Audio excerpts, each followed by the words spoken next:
I'm John Walsh, and I've dedicated my entire life to locking up the worst criminals. Since 1988, we've caught 1,191 fugitives. We're tracking down one of the most ruthless gangs of lawbreakers we've ever gone after, including several of the FBI's most wanted. And we've reunited dozens of missing children with their families. Do miracles still exist? Yes. And we have Elizabeth back. But the job continues, and this time, my son Callahan joins the fight. With your help, we're gonna put more low-life criminals behind bars, including these that you'll see tonight. First, Luis and Vanessa Ramirez, both convicted of sexually exploiting a minor. They're now wanted for violently attacking a social worker and kidnapping their 2 children after losing custody. We're also on the lookout for the man accused of murdering his wife on their wedding night, FBI top 10 fugitive Arnaldo Jimenez. And finally, Tyler Wilkinson is accused of possessing hundreds of fentanyl-laced pills and selling the ones that killed 17-year-old Brooke Badger. America's Most Wanted, the original true crime series, is back. You can run, but you can't hide. Hello, everyone. I'm John Walsh, and this is America's Most Wanted. You know, I gotta say that I'm thrilled to be back. After my 6-year-old son Adam was abducted and murdered in 1981, I dedicated my life to giving a voice to the voiceless, helping victims of senseless crimes get the justice that they and their families so deserve. Well, today we need this show more than ever. And lucky for us, we now have more tools at our disposal to catch these criminals, like age progression technology, GPS tracking, advanced DNA profiling, and ever-expanding social media. So follow along at Fox TV and spread the word about all the fugitives you've seen tonight. As always, we have a great team of expert investigators working alongside with us, with local and state police and the FBI. They're all standing by to take your tips, because you are our partner in this. It's you that can make a difference. Whether you call 1-866-AMW-TIPS or visit our website, amwtips.com. I guarantee you can remain anonymous. We don't need to know who you are or where you live. We need your tips. Joining me in this fight is someone who shares my passion for justice, my son Callahan. He grew up on the set of this show and is now an executive director at the National Center for Missing and Exploited Children, and one hell of an advocate for children. Thanks, Dad. Being part of a family where someone had been taken from us, like Adam was, we always said that we want to make sure that he didn't die in vain. So I'm honored to follow you in your footsteps and continue this legacy you started nearly 40 years ago. Well, we're glad to have you on board, so let's get right to work. Our first case is about a terrible Tucson couple, Louise and Andrea, AKA Vanessa Ramirez, who in May of 2018 had just been arraigned on an alarming 20 counts of sexual exploitation of a minor and were days away from standing trial for these alleged horrendous crimes. Because of their charges, they lost custody of their 2 small children, Louise Jr. and Camila. Luis and Vanessa never showed up to their trial. Instead, they vanished into thin air. But not before police say they violently assaulted a child protective services worker in broad daylight in order to abduct the 2 innocent children. Well, they're still on the run, and we really need your help to find them as soon as possible. Take a good look.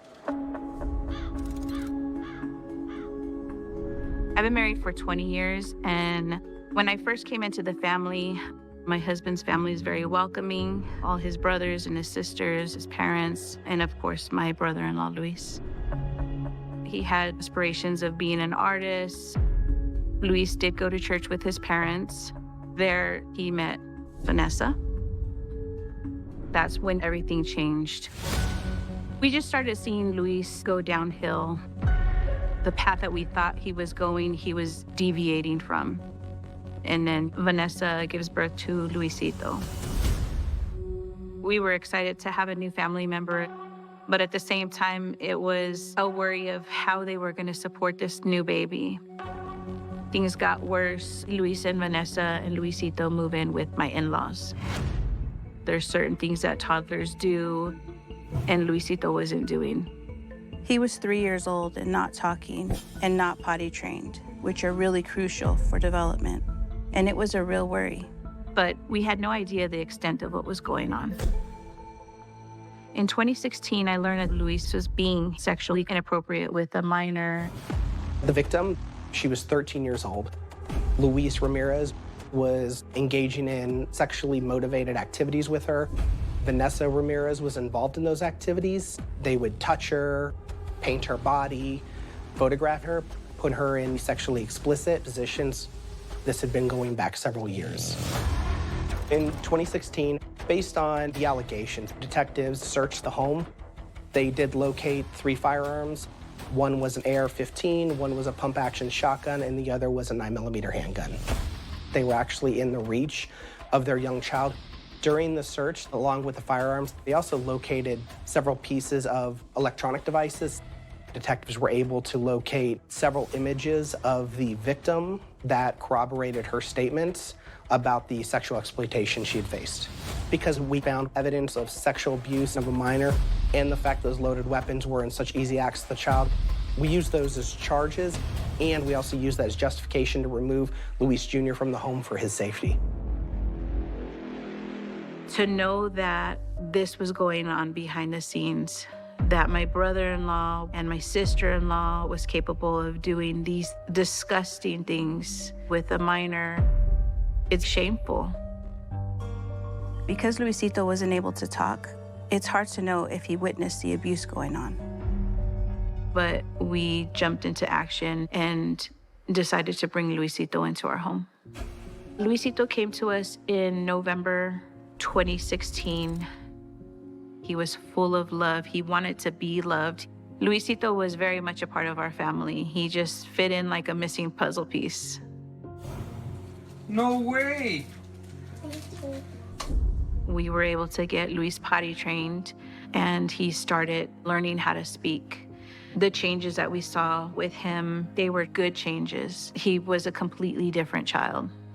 And then we learned that Vanessa was pregnant again. When Camila was born, Child Protective Services immediately removed her from their care for her safety. They asked the aunt and uncle if they would be open to fostering her as well. Almost all of us have kids, and dealing with these crimes, unfortunately, you see your child in some of these investigations thinking, dear God, you would never want them to go through anything like what these children have gone through. So when we take steps to remove a child from a home, it is not taken lightly. We're doing it for the absolute benefit of the child to keep them safe. April of 2018, Luis and Vanessa were both indicted with 20 counts of sexual exploitation of a minor and 1 count of child abuse. Following the arraignment, because the victim for the sexual exploitation was not their child, both Luis and Vanessa were released, believing that they had no access to the victim. Before the trial, the court allowed Luis and Vanessa a supervised visit with their 2 children. The morning of May 4th, 2018, we sent Luisito and Camila out the door with the caseworker, and that's where we saw them for the very last time. Luis and Vanessa kidnapped the kids. Joining us in studio to tell us more about this case is the victim's aunt, Erica Ramirez. Thank you so much for having me here. I really appreciate that you guys are getting Luis and Camila's story out there to the world. Absolutely.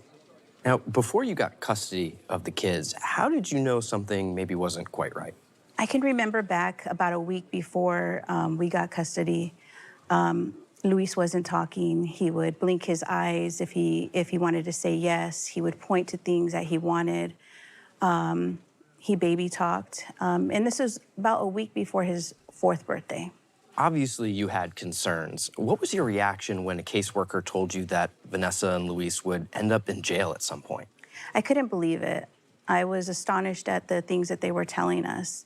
I was worried about what could happen when they were on their visits with their parents. How about the first night without those kids? Thinking back to that first night, it was heart-wrenching. I cried all night long. We waited all night for somebody to come knocking, for the phone to ring that they found them. We had hope in the Amber Alert that, you know, they were going to be found. And when we did go home, the toys were everywhere. Camila's jumper, Luisito's, you know, toys that he had. And it was just a broken heart all over again, just emptiness. Unbearable. It Yeah. reminds me of the first night that Adam went missing. You come back to the house and all of his toys and all of his things were there. I will remember vividly that first night of saying, what has happened to my child? That's how we felt. You know, it's unfortunate, but oftentimes it's the families that is what it takes to keep these stories going, to keep them in the media, to keep people out there looking for these kids. And you're doing that by being here today. We'll never stop searching for these kids. We'll never give up hope. So thank you for being here, Erica. Thank you. If you have any information about Luis and Vanessa Ramirez, contact us immediately. You can always choose to remain anonymous. 1-866-AMW-TIPS or amwtips.com. When we return, more information about Luis and Vanessa Ramirez on how they abducted their children and their possible whereabouts. Plus, Elizabeth Smart joins us to talk about this case with her firsthand experience and knowledge of child abductions. And later, cops in Boise need your help to find Jacob Dean Smart, a low-life serial stalker wanted in 3 states. Help us find this creep.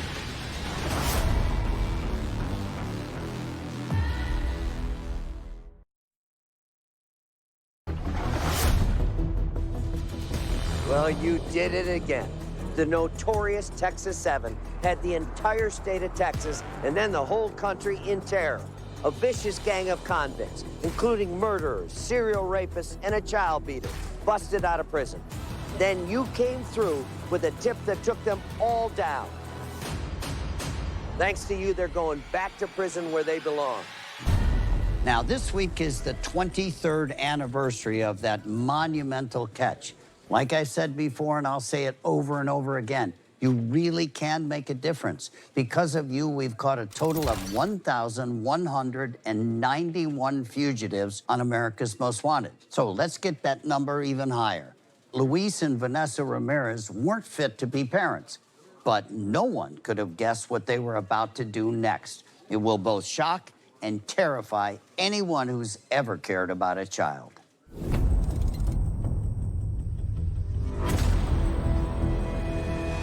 Hello? Tucson Police Department, do you have an emergency? Yes, I do. I was tied up in the woods.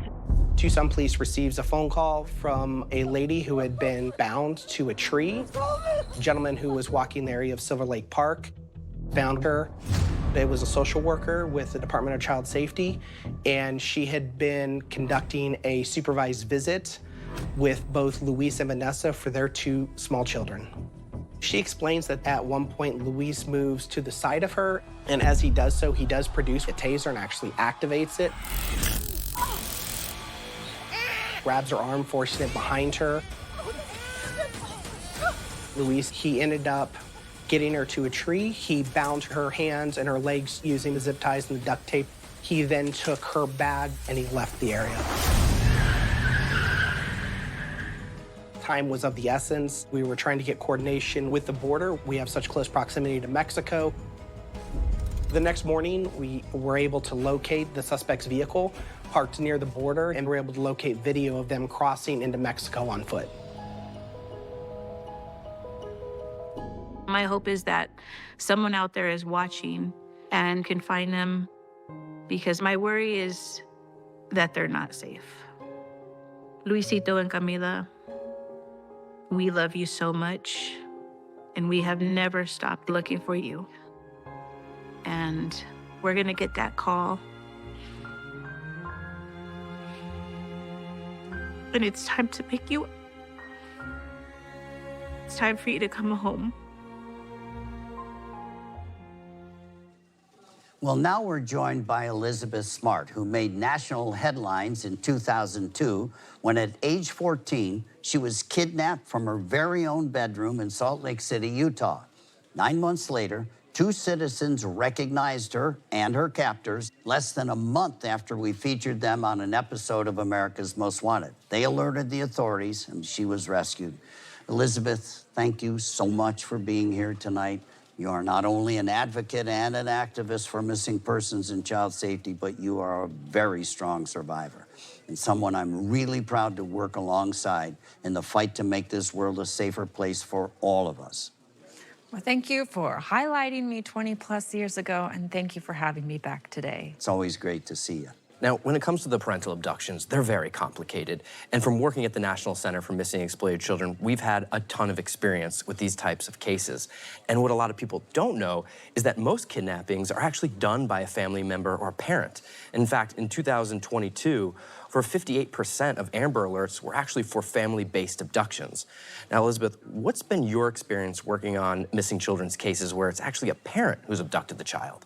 Those are some of the most heartbreaking cases because the public sits there and thinks, well, a parent took them, they're not really going to hurt their own child. But as you know, as I know, parents are the people who are supposed to love and protect you with every part of their soul, and yet they're the very ones hurting you. That's the deepest kind of betrayal I can imagine. When you were abducted by strangers, they took you out in public multiple times.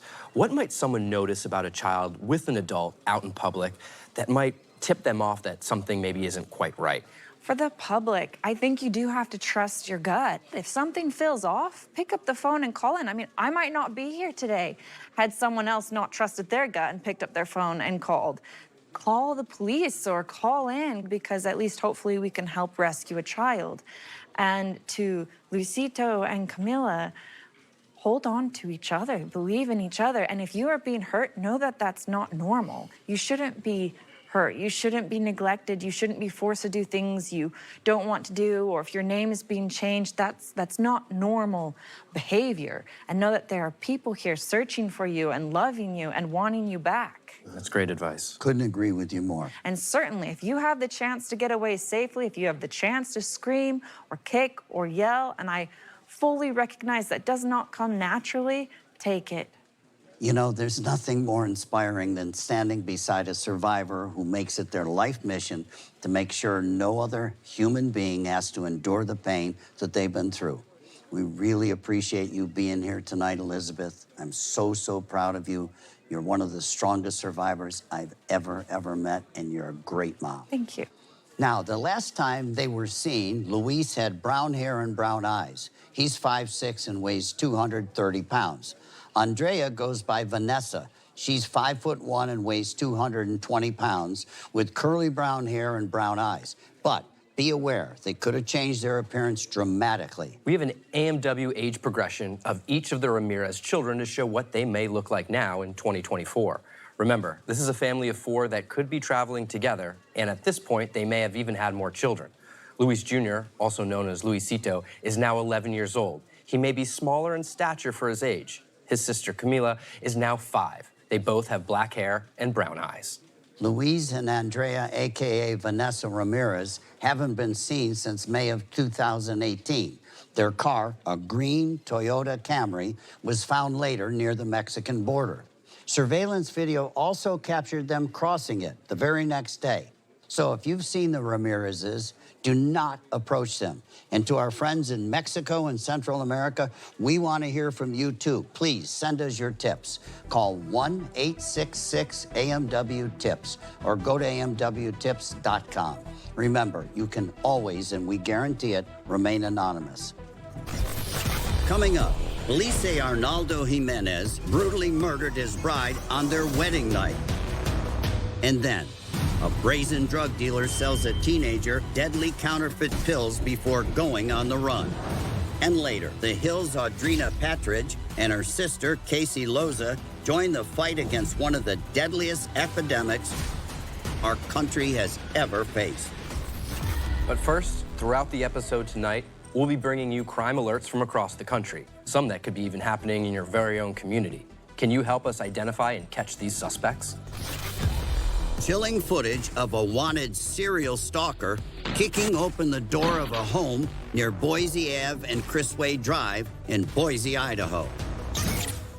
His name is Jacob Dean Smart, and police say he's wanted in at least 7 cases across Idaho, Washington, and Oregon. This creep allegedly follows his victims home and breaks into their residences later. Once he's inside this home, he steals a firearm and some women's underwear, which he's known for taking from many of his victims' homes. He's a 38-year-old white male with brown hair and brown eyes, standing 5'11" and weighing 200 pounds. If you have any information about Jacob Dean Smart, call us at 866-AMW-TIPS or go to amwtips.com.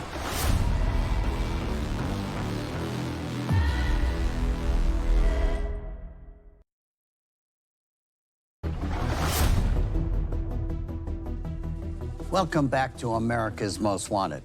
Our next case tonight involves a dirtbag who police accuse of murdering his beautiful bride on their wedding night and then skipping town before anyone could piece together what had happened. His name, Arnaldo Jimenez.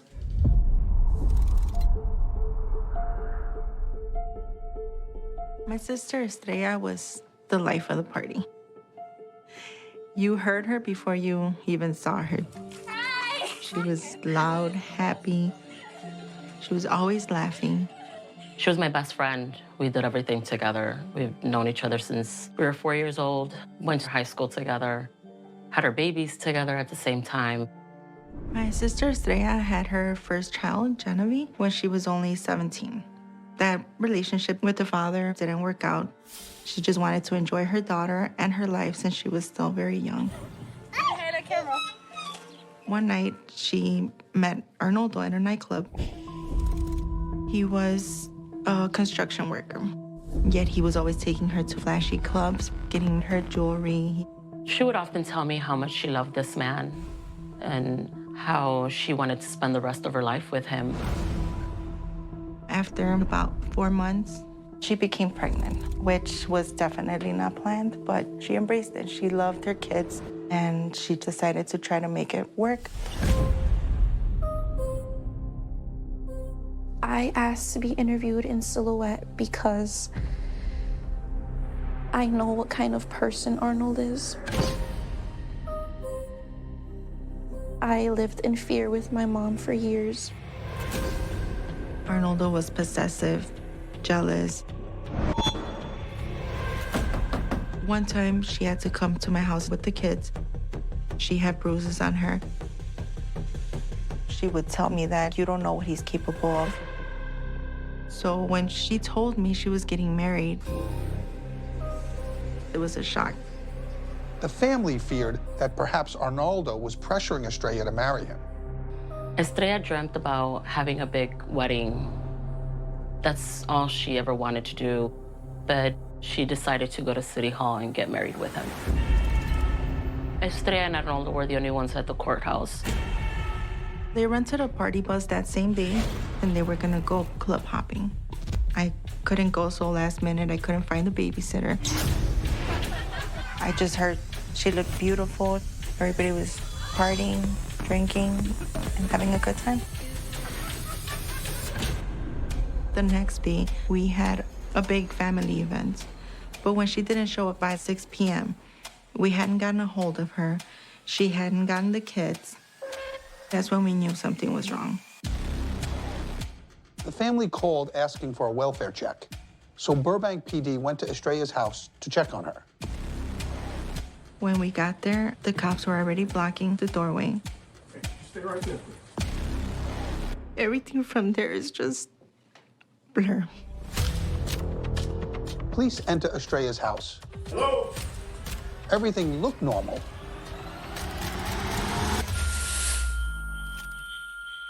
They find Estrella's body in the bathtub, wearing the same silver cocktail dress she was wearing at her wedding reception. She had been stabbed 18 times. And that's when I see the ambulance. It has no sound. Because they're not coming to help somebody. That's when I realized she's gone. We're here with Estrella's sister, Jasmine Carrera. Now, first of all, Jasmine, we are so sorry for your loss. As someone who's lost a son myself, I know what it's like to go through something like this. So beyond incredibly painful.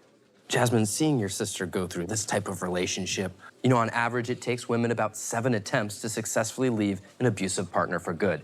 What would you tell someone else out there who might be experiencing this, who's watching this right now? It's very hard for them to let go. Be patient. So please don't give up on them. Be supportive.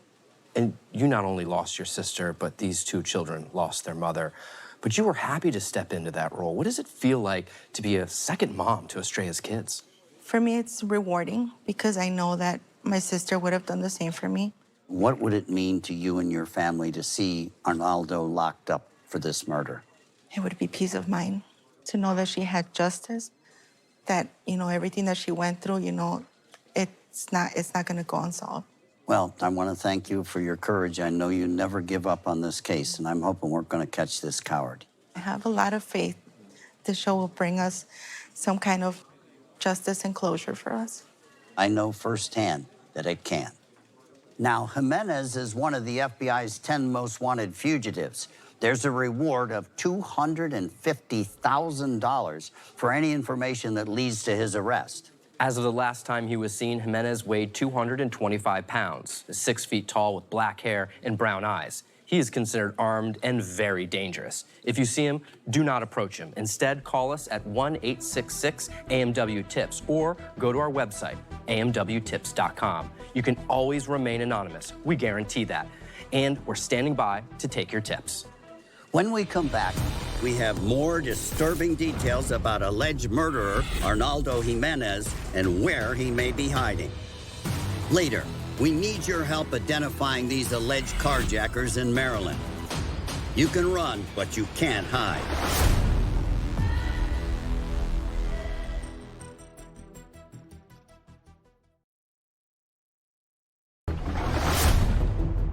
Welcome back to America's Most Wanted.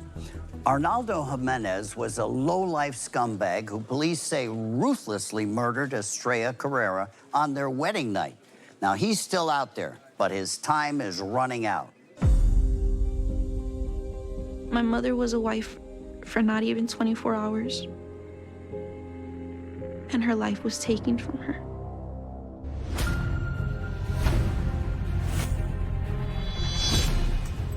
Investigators learned that after Estrella and Arnaldo got married at City Hall, they rented a party bus around 11 p.m. Their plan was to travel around Chicago and celebrate with their friends and family. They stop at a liquor store and buy alcohol for their guests. From the liquor store surveillance footage, the couple appears to be happy. They look like newlyweds. Then, according to eyewitness reports, around 2 a.m., they drive to a nightclub on the north side of Chicago. Partygoers tell detectives while at the club, some sort of conflict occurs between the couple. Witnesses say they saw Estrella crying. Then later that night, around 3:30 a.m., the newlyweds leave the club. They both get into his Maserati and drive off. And that's the last time Estrella is seen alive. After the night of the murder, Arnaldo Jimenez fled. Even though no murder weapon was found, investigators had enough evidence to secure a warrant for his arrest. Authorities found that Arnaldo was arrested on drug charges in 2007. Turns out, Estrella and her family could never prove he was a construction worker, but believed he was a drug dealer. One time she mentioned how she loved this man, but that she knew that he was going to be the death of her. I'll never forget that conversation. In September of 2012, 4 months after Estrella's murder, investigators found Arnaldo's 2006 Maserati in a residential garage and discovered blood in the interior. The blood samples tested positive for Estrella. This further confirmed that the man she married was the suspected murderer, Arnaldo Jimenez. Knowing that my mom will never make it to any of my big milestones is something that I have to live with for my whole life. but knowing how much love my mother had for me, I have to continue on her legacy. We have an AMW age progression of Arnaldo Jimenez showing what he may look like now with both short and longer hair. Last he was seen, he had black hair and brown eyes, 6 feet tall and weighing 225 pounds. Jimenez previously resided in Chicago, Illinois. Authorities say he may have fled to Durango, Mexico, specifically in the area of Santiago Papasquiaro. He may also frequent Reynosa, Tamaulipas, Mexico. There's a reward of $250,000 for any information that leads to his arrest. Call us at 1-866-AMW-TIPS or go to our website, amwtips.com. And remember, you can always remain anonymous. When we come back, a young girl is dead after buying counterfeit pills from a scumbag dealer on social media. But now, here's a crime alert that we need your help with. You're about to watch a terrifying and violent assault and robbery at gunpoint that occurred at 5200 North Masher Street in Philadelphia last October. 4 unknown suspects barge into Bally's Pizzeria around 12:30 a.m., hoods up and faces covered. They demand an employee who was closing up for the night give them access to the cash register. And these scumbags get exactly what they came for. Over $3,000 in cash. But it's not enough, as one perp points his gun at the victim and demands he empty his pockets as well. After the suspects have taken everything they can, they make their way out. The suspects pulled up in a white SUV, possibly a GMC Acadia, with a partial Pennsylvania tag, JFK 44, and were last seen going south on North Masher Street. If you have any information about these suspects or this incident, send us your tips at 1-866-AMW-TIPS or at amwtips.com.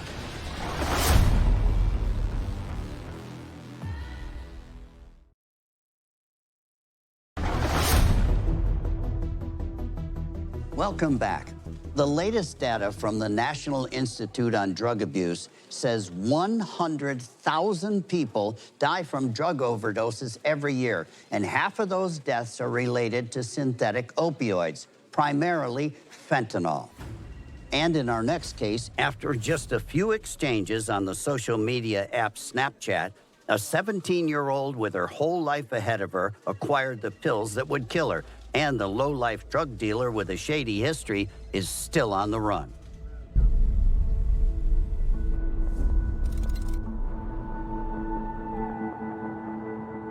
We could tell at a very young age that Brooke was very artistic.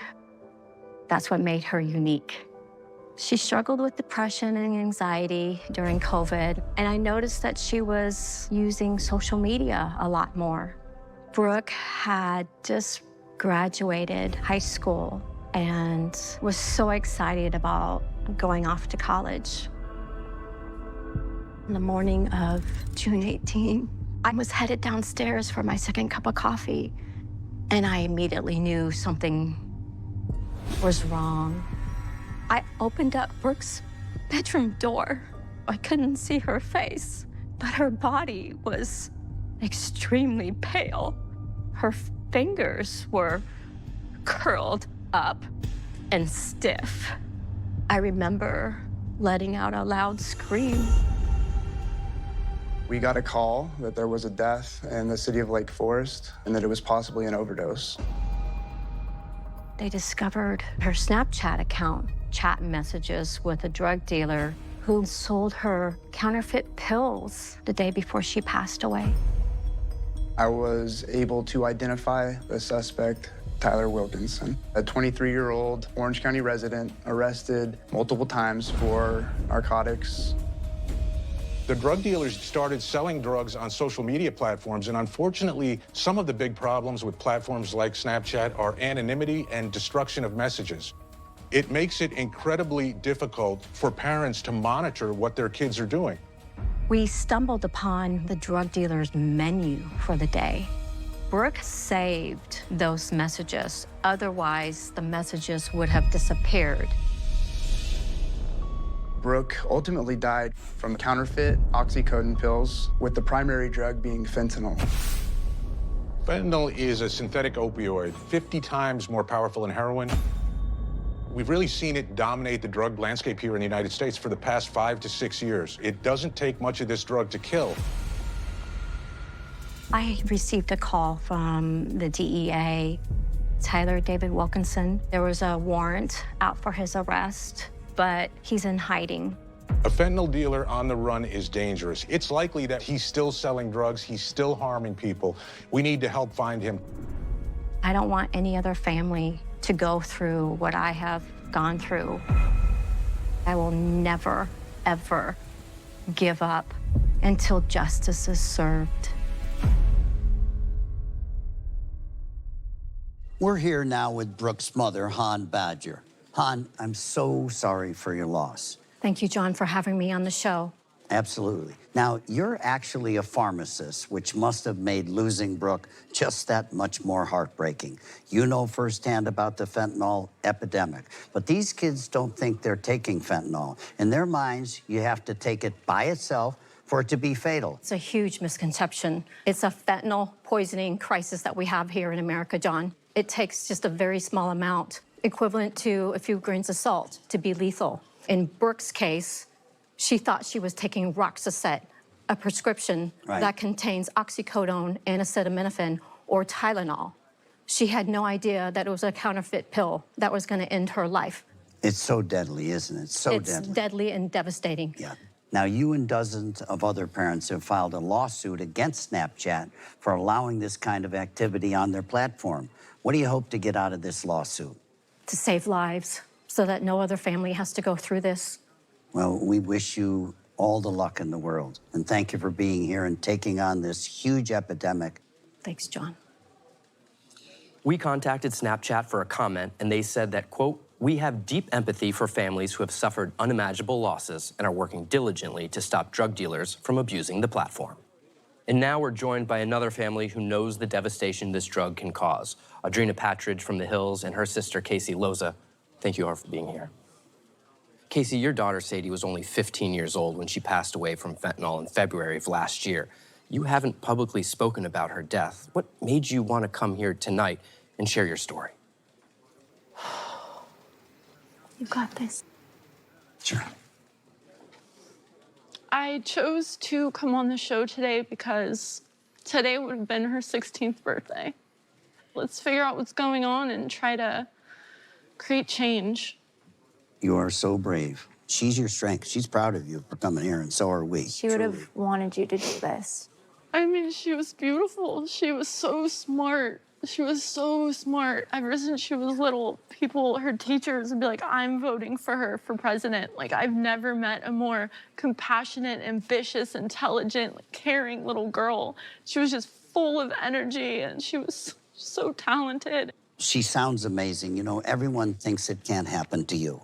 But it only takes one pill, one time, and you've lost your little girl. You know what bothers me so much is when people say, oh, that kid was a drug addict. No, they take one pill. You can take an Adderall to study for a college exam. It'll kill you from the fentanyls in there. It's not just a marijuana hard drugs. It's a weed gummy. Like, absolutely. We got in a car accident, and she really hurt her hip, her lower back. It was like after a month of doctors, ice and massage and this and... So she was suffering from chronic pain due to that car accident, and that's why she was seeking some relief from that. Yeah. Percocet for back pain. She thought she got Percocet. I mean, they have phones, they're smart, they have the internet. They grew up with having anything you want at access. They're like, oh, I have a migraine, and here's a menu. Like, it's crazy how easy and accessible it is.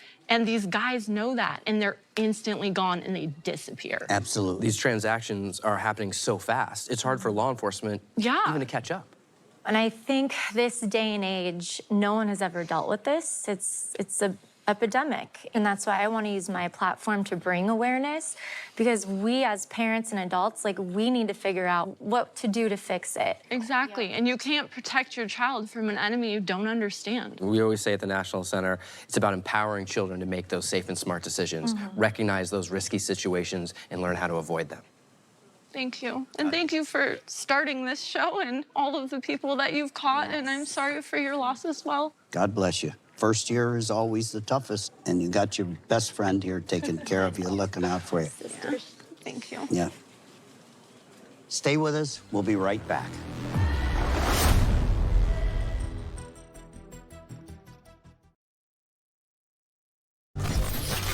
Alarming video coming out of Bethesda, Maryland, where a gang of brazen criminals hold a man at gunpoint in an attempted carjacking in the 7300 block of Wisconsin Ave. The suspect's maroon Nissan Rogue pulls up to the victim, who is standing outside of his 2022 Porsche 911.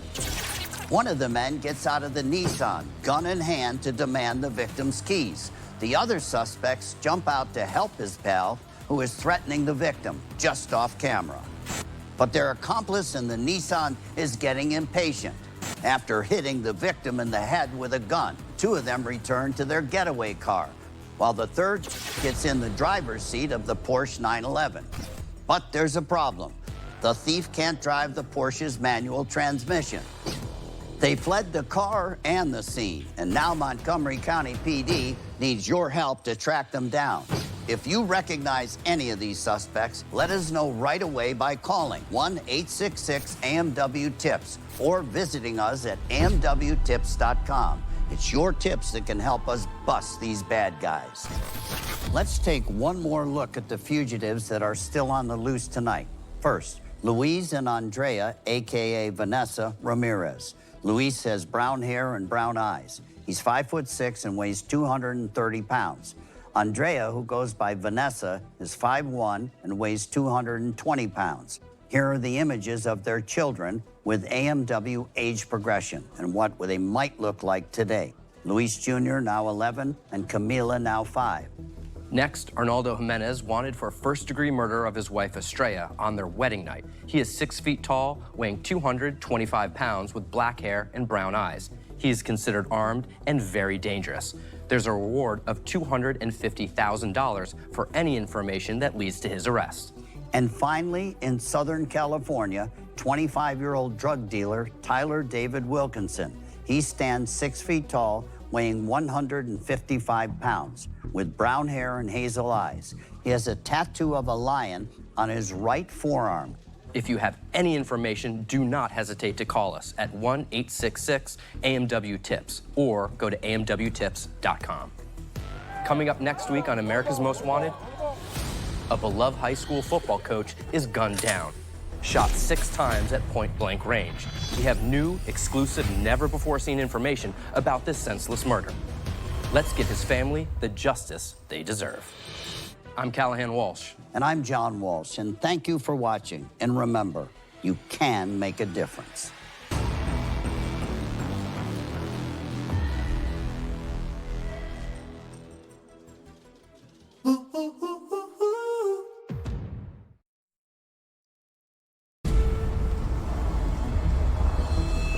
I'm John Walsh, and I've dedicated my entire life to locking up the worst criminals. Since 1988, we've caught 1,191 fugitives. We're tracking down one of the most ruthless gangs of lawbreakers we've ever gone after, including several of the FBI's most wanted. And we've reunited dozens of missing children with their families. But the job continues, and this time, my son Callahan joins the fight.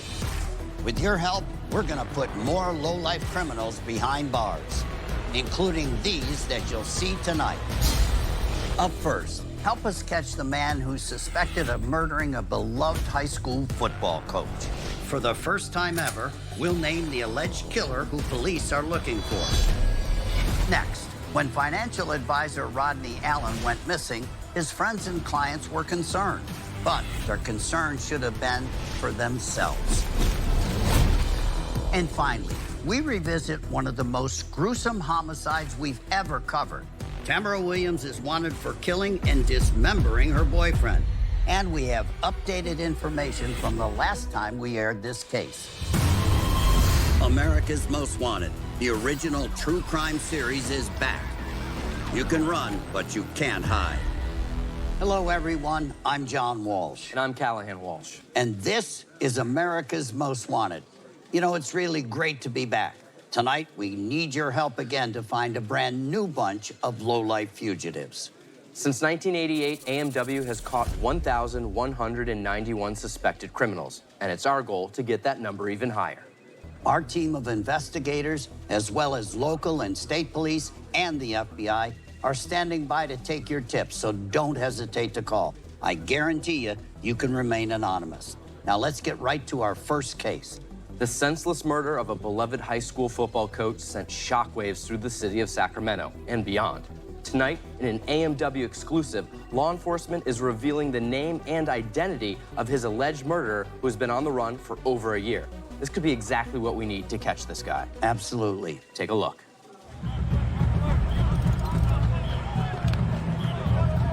Coach Grimes was more than a coach. He was a big brother.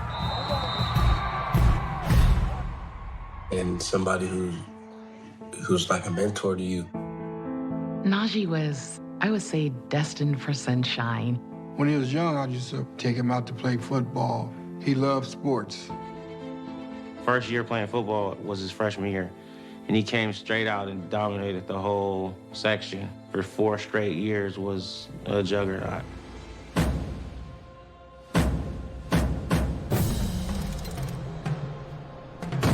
Najee was recruited by Boise State his senior year.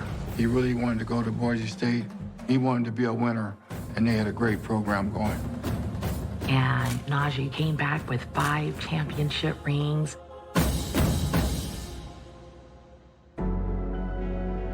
Najee was playing his last bowl game. He had tears in his eyes, and he said, "Mom, I'm 21 years old, and I feel like an old man.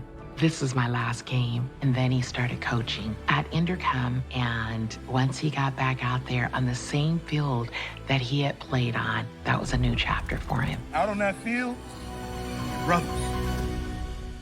A few years later, Najee had Ace, and that was a new chapter for him. My name is Ace. I am 6 years old. My dad taught me how to play football. Najee was very, very present in Ace's life. He wanted to inspire him. So he made sure that every day Ace felt his presence. You know, I don't want to, I'm sorry. I don't want to fall apart. But anyway,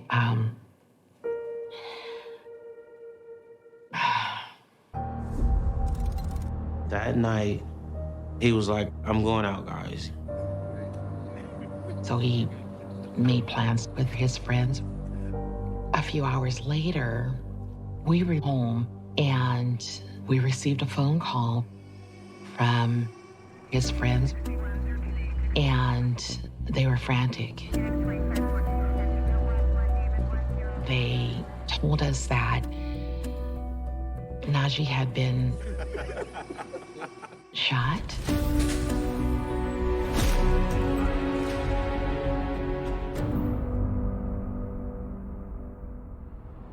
That night, our 911 dispatch center began receiving several calls regarding shots fired in the area.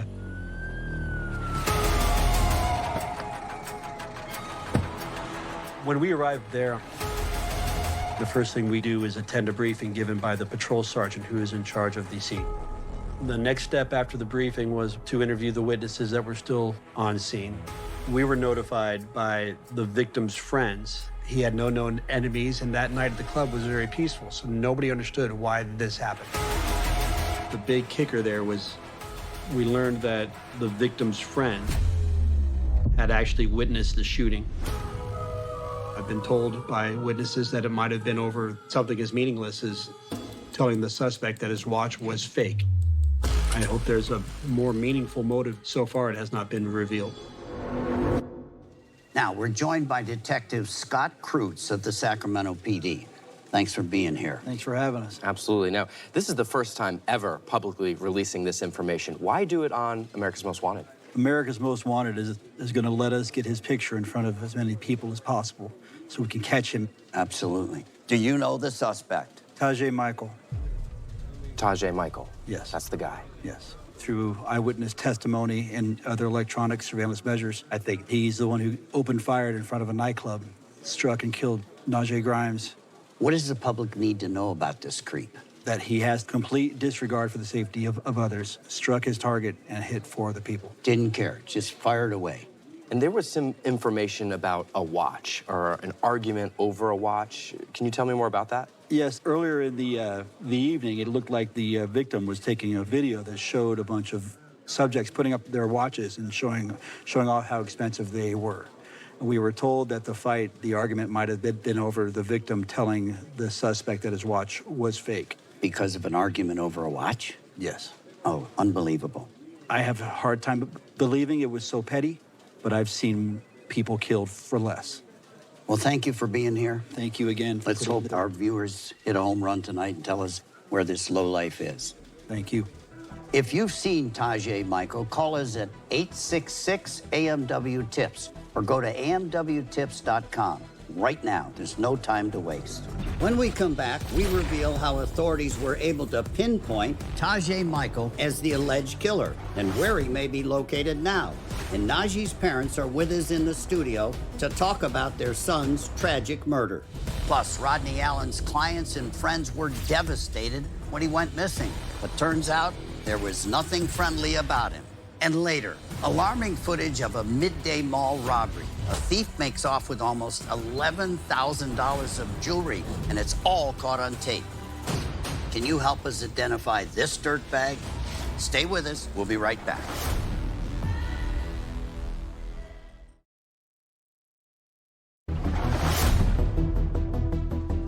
We just revealed, exclusively on AMW, the name and identity of the man police say murdered 31-year-old father and high school football coach Najee Grimes. And now we need your help to find Tajay Michael. Take another look. We have a homicide investigation with one deceased, but the victim's friend had actually witnessed the shooting. After the club got out, she said goodbye to the victim, and as she was walking away, she saw the suspect walk up to the victim and shoot him.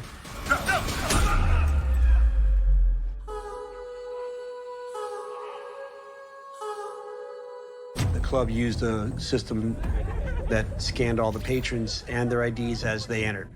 So based on that, that's how we were able to come up with a name of the suspect, Tajay Michael. Through a records check of Tajay Michael, I was able to learn that he had weapons charges in his past. On July 5th, we were able to meet with our first main witness and show her a photo lineup, and she was able to select Tajay Michael and identified him as the shooter of Grimes. We also discovered through the investigation that Tajay Michael left in a black Dodge. We found this black Dodge was located at this apartment in Torrance, California. Once we located the black Dodge, we made entry into this apartment complex. And unfortunately, we did not locate Tajay Michael at this apartment. We found multiple firearms, but after getting forensically examined, none of them were the weapon used during our shooting. He could still have the weapon on him. The investigation so far has led us to believe that Tajay Michael is in the Southern California area, being assisted in eluding police by his friends and family. At this time, the motive for this shooting is still unclear, so hopefully we can bring him to justice for Grimes' family. I would like Najee to be remembered for being a consequential person. He cared for others. No mother should have to go through this. Please, I beg, please. My country needs justice. His son needs peace. His mom needs peace. We all need peace. This is a loving family that really deserves justice, and the man who killed him deserves to be behind bars. Absolutely. Najee's parents, Deborah and Gregory, are here with us tonight. Thank you for joining us. Thank you so much for having us here. Well, I also want to thank you for coming here. We belong, unfortunately, to the same club, Horrible Club, Parents of Murdered Children. Yes. So, can you tell us a little bit about him? Najee just touched so many hearts. He was just an awesome person. You know, from that day one, he was a star. He was a great leader. Tell me, how did you find out that he was killed? That was the most horrific night. We received a call. Najee's been shot.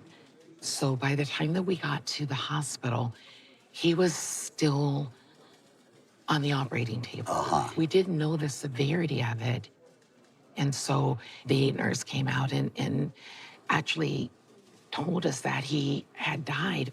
I can't even tell you today how I got from point A to point B, but I remember being picked up by my husband off the sidewalk, and I had lost my voice. My vocal cords are still damaged today because I screamed Najee's name so much and so loud that I damaged them permanently. Wow. So, you know, get her, just stand up and let's go and get Ace, and, you know, we gotta keep moving.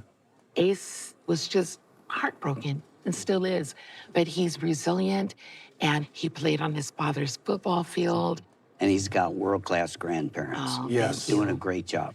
It's my understanding that you're trying to pass some legislature. Yes. Najee's Law. Yes. It holds nightclubs accountable for crimes that happen in that area, correct? Well, to this degree, what we are asking is that the nightclubs simply put walk-through metal detectors at the entrance. Keep the That's guns it. out. Absolutely. Guns, knives, brass knuckles, things that will help to ensure that other people are not victimized. Yeah, but you're doing what Reve and I tried to do, and we're still doing, is to make sure that he didn't die in vain. And thank you for your inspiration also. I want you to know that you and your wife, we saw how you handled everything just so graciously and so forth, and we knew that we wanted to do more than just cry on one another's shoulders. Well, you laid a groundwork here, so we're all going to know about Najee's Law now. Yes. So we're all going to put the pressure on Sacramento. There we go. Thank you to so do what much. they should be doing. Absolutely. And get Thank it you so done in much. his memory.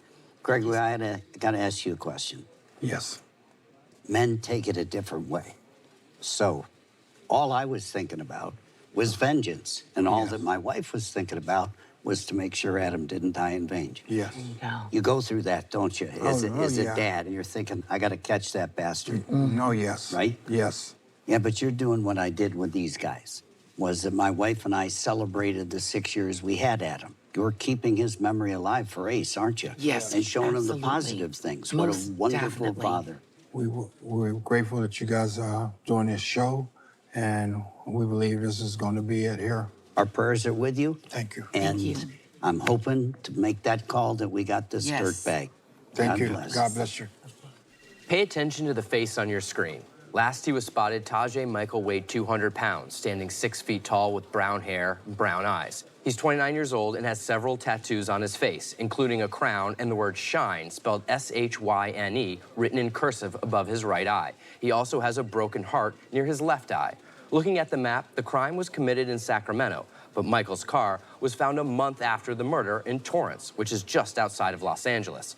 Police say he has a lot of family ties to LA, so he may still be in or around that area. If you see Tajay Michael, do not approach him. Call us at 866-AMW-TIPS or go to amwtips.com. Remember, you can run, but you can't hide. Coming up next, those who knew and loved Rodney Allen were stunned when he went missing. But the truth behind his disappearance shocked all of Boise.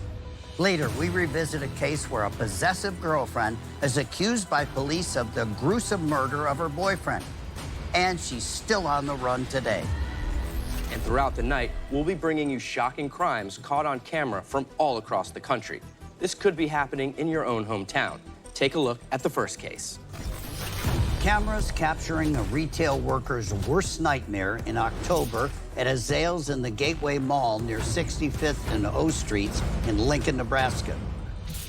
Around 11:15 a.m., the suspect enters Zales, demanding the employee, who is off camera, open the glass cases containing jewelry worth hundreds of thousands of dollars.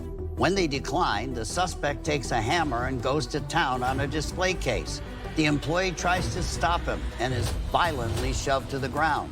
The suspect goes to another case to try again.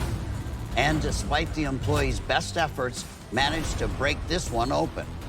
And in mere seconds, grabs 11 pieces of jewelry, including 8 diamond bracelets and a necklace worth nearly $11,000. Not only did he rob the store, he caused over $3,000 worth of damage. The suspect is described as an 18 to 25-year-old male, standing 6 feet tall and weighing 150 pounds with brown hair. So, if you live in Lincoln, Nebraska, and know someone who's been selling diamond bracelets, or you recognize this man, call us or go to our site immediately.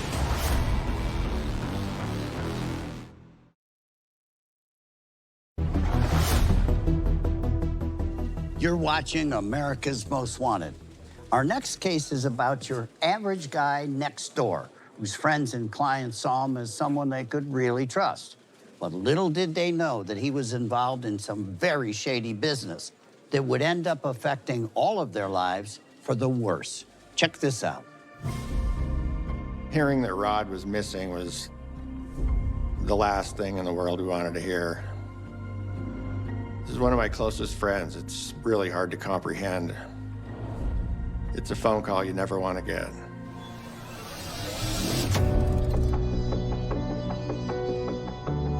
I knew Rod for years and golfed with him. We did family things together, even invested with Rod. I had several friends invest with him. Rod was a friend. He was always available to meet in his office, always available to talk with us about what he would do for us with our investments. Rod was a pretty unassuming guy. I knew him playing golf, and he was my financial advisor. Instead of getting 6% of the bank, Rod's investment returns that I was seeing were 18, 20, 25%. I like that. Rodney began his day like most other days. Occasionally he would ride his bike to work, but not that morning. That morning he drove his pickup. Later that evening, when he did not come home from work, Rodney's wife had contacted police to report him as a missing person. We were really worried about Rod and just really, truly concerned about what was going on with him and where he could be. Rodney's wife and his friends then contact OnStar looking for the vehicle. Got the GPS coordinates, and then my wife's friends and I drove out looking for Rod's truck. The camper shell was unlocked. So we found his wedding ring in the ashtray of the truck. My wife, Melissa, thought he left the wedding ring in the ashtray as like a goodbye. Once the vehicle was located by Rodney's friends, they left him a note indicating how concerned they were about his well-being at that time. I learned that approximately a year before this, he had lost his brother to suicide. And then in January, he had lost his mother. Based on the OnStar, Rodney was down there all night driving in circles. To me, that indicates that he's most likely contemplating suicide. Rodney's wife later noticed that taken from the safe was his handgun, his passport, and some cash. Rodney may have been defrauding his friends and family of large sums of money. Out of the blue, we get an email from the Department of Finance saying that they were investigating Rod. They were unable to contact him, so they were asking us for documentation of all of our involvement with Rod. At that point, we were afraid that we were going to lose all of our money. We had invested close to $700,000 with Rod. Monty and Brenda contacted the FBI office. When I took the investor statements, they were high-risk investments. The returns were never a negative. They were always a positive, and those were serious red flags. I'm thinking Rodney Allen's disappearance is probably more than just a missing person. But the Rodney Allen case was a significant investment fraud of over $7 million, the largest investment fraud I have worked in the state of Idaho. I went from poor Rod to you son of a bitch, I'm gonna find you. Now, we still have a lot more to learn about this story, but investment fraud's a growing problem for Americans. Exactly. In fact, over 100,000 Americans were subject to investment fraud in 2022, losing over $8 billion. Rodney Allen was showing his clients, who were mostly his friends or friends of friends, insane returns on their money, but none of it was real. After the break, the main questions still remain. Where was Rodney Allen? And more importantly, where was all of their money? And later, another flash mob theft wipes out a family-owned bakery in California. These types of crimes are on the rise, and we need your help to stop them. But now, do you remember a guy named David James Roberts? Well, I certainly do. I'll never forget him.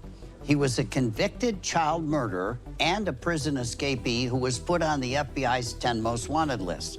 And way back in 1988, he was not only our first ever fugitive profiled on America's Most Wanted, he was also our first capture, and it was a great one. Last Sunday night, escaped murderer David James Roberts was a fugitive. He was on the FBI's 10 Most Wanted list. But after you saw his story here on America's Most Wanted, our hotlines were flooded with over 1,600 calls. There were dozens of sightings, many from the New York metro area. Your phone tips led the FBI to David James Roberts' hideout. Your tips could be the difference between a criminal running free and justice.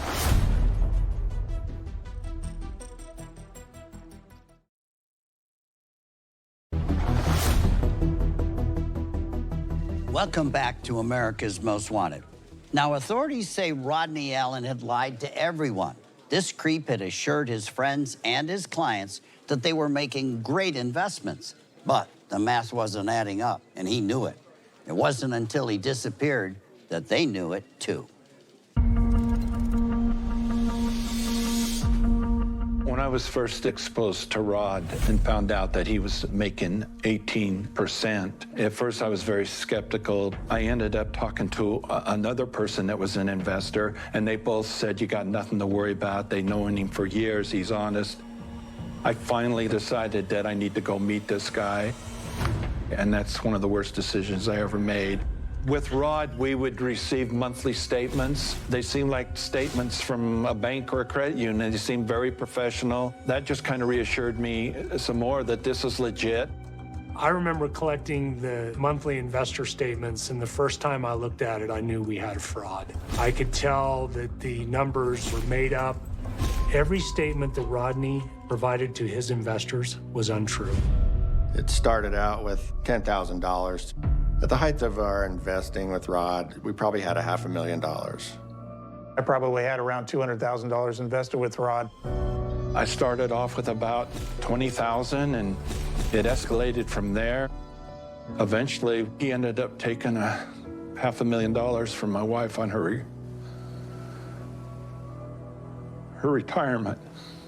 Monty was supposed to retire the next month. So retirement was canceled for Monty, and I went back to work full-time. If I ever got my hands on him, there'll be a day of reckoning before I turn him into authorities, period. I got my wife's parents invested with Rod. Now they're living Social Security check to Social Security check. I reached out to the Idaho Department of Finance to find out Rodney Allen was already under investigation. Rodney knew that the Idaho Department of Finance was going to find Rodney was an unlicensed investment advisor, and he knew he couldn't keep it hidden for very long. I noticed that he had done an address search for the investigator. He was looking for her address. I also noticed that Rodney Allen had been searching for a silencer for the handgun. He might have been thinking about eliminating her in order to save himself. Rodney is a dangerous person. If he established roots somewhere else, he could easily get right back into theft from others, investment fraud, and I would be concerned for anybody who might come across Rodney Allen. I pride myself on being a Christian, but he was a silver-tongued devil.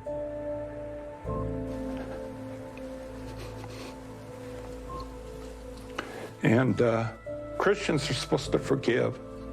And I'm not quite at that point in my life, but I hope someday that I'm able to forgive him. You know, millions of Americans have been victims of financial crimes. It's a growing problem. Two investors and friends of Rodney Allen are here, Brenda and Monty Bell. Thank you for being with us tonight. Thanks for having us. Now, Monty, you invested a lot of money with this guy. How has that changed your life? Well, for me, I don't trust people. Not sure I trust myself anymore, you know? I think about him every day. And Brenda, you put a lot of trust in this guy. How has that changed the way you look at other people now? I grew up with the basic edict that you trust folks. You do unto them as you expect them to do unto you. So as a result of this, I'm just not as open as I once was. Here you are, supposed to be retiring, enjoying that sunny beach, right? And now you have to go back to work, all because of this guy. Well, it makes me angry. I had one more month to retire. I already had my papers. And I worked for about another 5 years to make up for what had happened. And Brenda went back to work. She was retired. What would you say to somebody else out there to make sure that they don't make the same mistake? I would really urge people to do their due diligence. If it's sounding too good, it probably is not true, and you need to research. Call the Department of Finance. And just because they send you monthly statements, it doesn't mean it's true. Well, thank you both for being here. We are absolutely going to help catch this guy. I know it. Thank you. Thank you. Dad, back to you.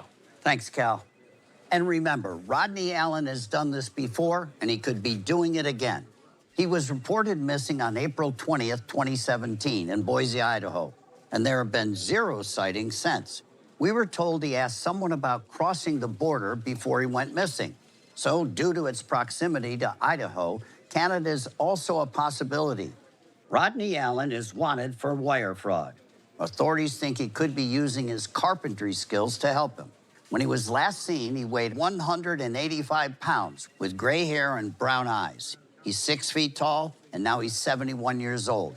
If you live in or around Boise, Idaho, and you've seen Rodney Allen or have any details about this case, please call us at 866-AMW-TIPS or go to amwtips.com.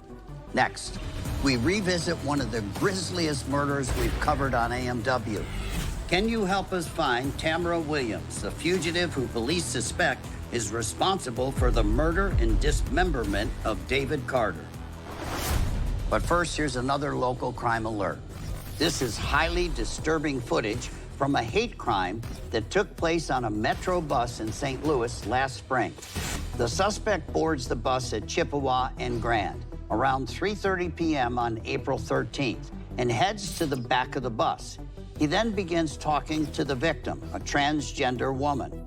The other passengers' images, including the victim, are blurred for their safety. Once the suspect realizes the victim is transgendered, he begins to assault her unprovoked, hitting her brutally and repeatedly over and over again, before pulling out a gun and pointing it at her. He eventually stops and exits the bus, leaving the victim bloodied and bruised.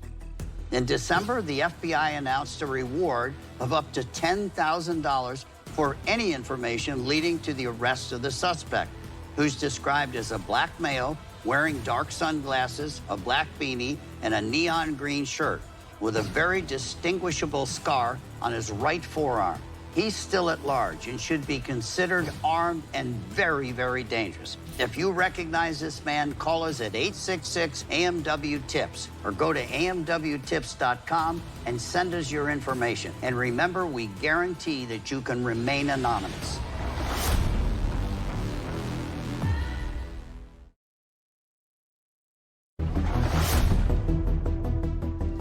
Welcome back to America's Most Wanted. Now, it's my hope for this show that we not only catch fugitives on the run, but that we find as many missing children as we possibly can. So tonight, we're asking you to help us find Astrid Kress, who's been missing since July 16th, 2023. She's 5 years old with greenish-blue eyes and blonde hair. And at the time she was last seen in Scottsdale, Arizona, she weighed 45 pounds and was 42 inches tall. Astrid's family tells us that she may be in the city of Fremont, or Dallas, Texas, or Portland, Oregon. So, if you've seen Astrid Kress, please call us at 866-AMW-TIPS or go to amwtips.com. We don't need to know who you are or where you are. We just really need your tips to find this little girl. Cal? Now this next fugitive is wanted for a case that we've covered on this show, and it's especially heinous. Tonight, we're bringing it back because in September of 2023, the U.S. Marshals elevated Tamara Williams to their 15 most wanted fugitives and increased the reward for any information that leads to her arrest to $25,000. She's wanted for the brutal murder of David Carter, who went missing in 2018. That's cuz right there, man, you know what I'm saying? My brother David was loving. David was a jokester. He always had us laughing. Get him! That was real cute. David was a great father. His son, DJ, was David's life. But everything changed in March of 2018. David and Tamara knew each other since high school and reacquainted through a mutual friend. I knew she wasn't gonna be good for my brother. Tammy was obsessive. She wanted David all to herself. Tamara and David weren't together long, just a few months before they were moving in together, and then it wasn't too long after that that the relationship seemed to unravel. Tamara Williams was quite territorial when it came to David. She was very into this relationship, maybe more into this relationship than David was. If she couldn't have David, nobody could.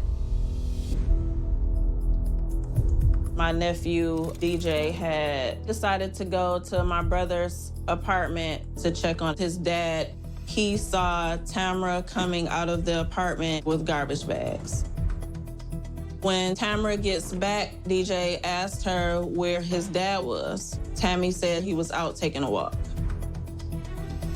I decided to check David's apartment, and I called my dad because I could tell that something was definitely going on. When I walked into David's bedroom, we found empty peroxide and the big red stain.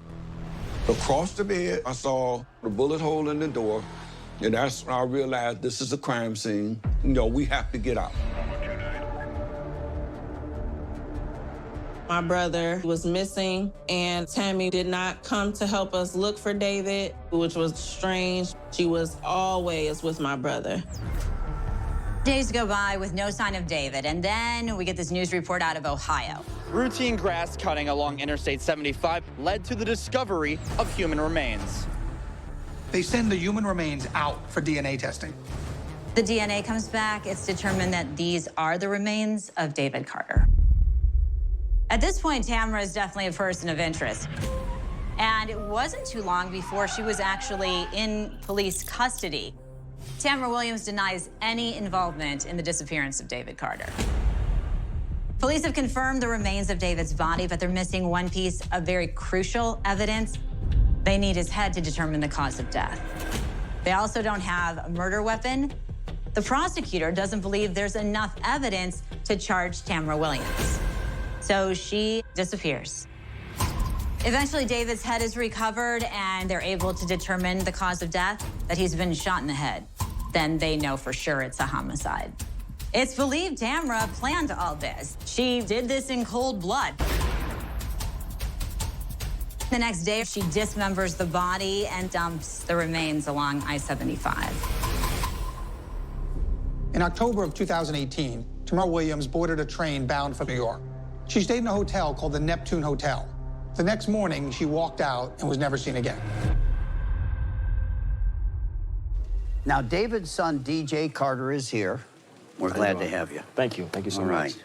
Tell me about that day when he said he was sick. You showed up to his apartment unannounced. Yeah. Did she seem like she was acting strange? Yeah, it's just thinking about it, it's like she was trying to hide something, trying to get away with something. It seems like everybody knew it was her. She was the last person there. Yeah. How do you deal with that? When they brought her in, I was excited. Whole family was excited because they got her. Like, this is it. We finally got our justice. We know all that. And but after they let her go, we were like confused. After that, she just disappeared. You got one thing figured out. Lots of murders drop off, but you've kept this going. You're strong. Your dad trained you to be that way, and you are. You're still looking for his killer because you're strong, and I'll tell you, he's proud of you. You're about to graduate from college. What does it feel like not having your father there for those big life moments? I think about it all the time. It does hurt, but I mostly just think about that, He's proud of me. He was a big sports guy. He played basketball growing up. I played basketball, but I'm not good at basketball at all. Me neither. Yeah, I feel you. So they put me in football when I was 8 years old. And you played in college. Yes. And now you're hoping that maybe the NFL might take a look at you. Yes, I hope so. I truly hope so. Yeah, yeah. And your dad's up there cheering for you. Oh, yeah. I wish he was here physically, but I know spiritually he's watching. Oh, he's watching you.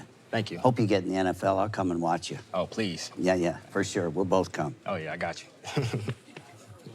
The last time she was seen, Tamara Williams weighed around 190 pounds. She's 5'5", has brown hair and brown eyes, although her appearance may change frequently.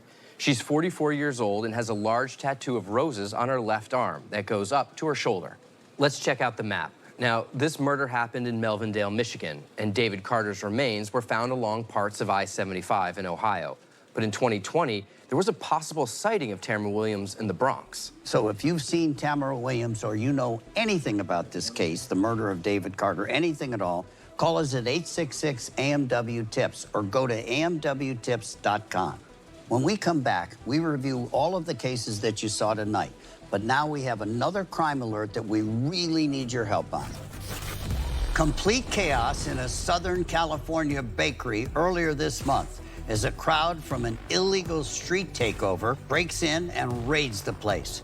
This happened around 3 a.m. on January 2nd in Compton, just south of Los Angeles, at Ruben's Bakery and Mexican Food. A white Kia rams the locked entrance, clearing the way for the mob of over 100 people to enter and pillage the store. They begin to filter in and help themselves to the entire bakery. These two idiots playfully poke at the two registers, seeing if they'll magically open before they decide to just take the entire things to break open at home. In a matter of minutes, these punks managed to completely devastate this small, family-owned and operated business, causing over $70,000 worth of damage. While most of the mob attempted to cover up, perhaps you recognize a few of these faces. Police have made some arrests, but they still need your help. So if you live in Compton or the surrounding areas and recognize any of these suspects, send us your tips as soon as possible.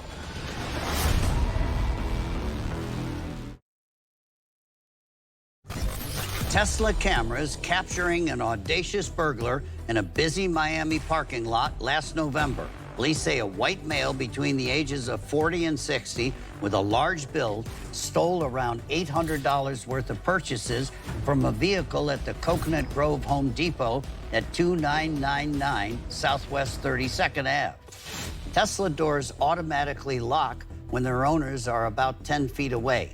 And in this case, this thief took full advantage of the feature. But the car's built-in cameras caught it all. From the minute this scumbag approached to the moment he helped himself to the merchandise. And finally, as he wipes his prints off various parts of the car. Well, you missed a spot, pal. Does this creep look familiar? Well, the suspect was wearing a dark-colored hat, dark sunglasses, dark shorts, white socks, and Crocs. Send us your tips at 866-AMW-TIPS or at amwtips.com. Welcome back. Now, let's take one more good look at the fugitives from tonight that we really need your tips to find. Tajay Michael is 29 years old and stands 6 feet tall. When he was last spotted, he weighed 200 pounds with brown hair and brown eyes. Michael has several tattoos on his face, including a crown and the word shine, spelled S-H-Y-N-E, written in cursive on his forehead above his right eye. Rodney Allen, 71, is wanted for allegedly defrauding over 20 friends and clients out of over $7 million. Just days after a missing persons report was filed in 2017, friends discovered his abandoned vehicle just outside of Boise, but there have been no sightings of him since. And Tamara Williams is facing charges of first-degree murder, body dismemberment, and tampering with evidence, although her appearance may change frequently. She's 5'5" and has a large tattoo of roses on her left shoulder. Williams was last spotted in the Bronx, New York, in 2020. But remember, at this point, she could be anywhere. If you see any of these fugitives in public, do not approach them. Contact us at 866-AMW-TIPS or go to amwtips.com. No tip is too small. Coming up next week on America's Most Wanted, police need your help to find a fugitive who allegedly shot and killed his sister and brother-in-law in cold blood before getting into a shootout with local police. Shots fired! And burning down the family farm. Now, he's still on the run, and he really needs to be brought to justice as soon as possible. I'm Callahan Walsh. And I'm John Walsh. Thank you for watching. And remember, you can make a difference. Good job, Tom. Good job.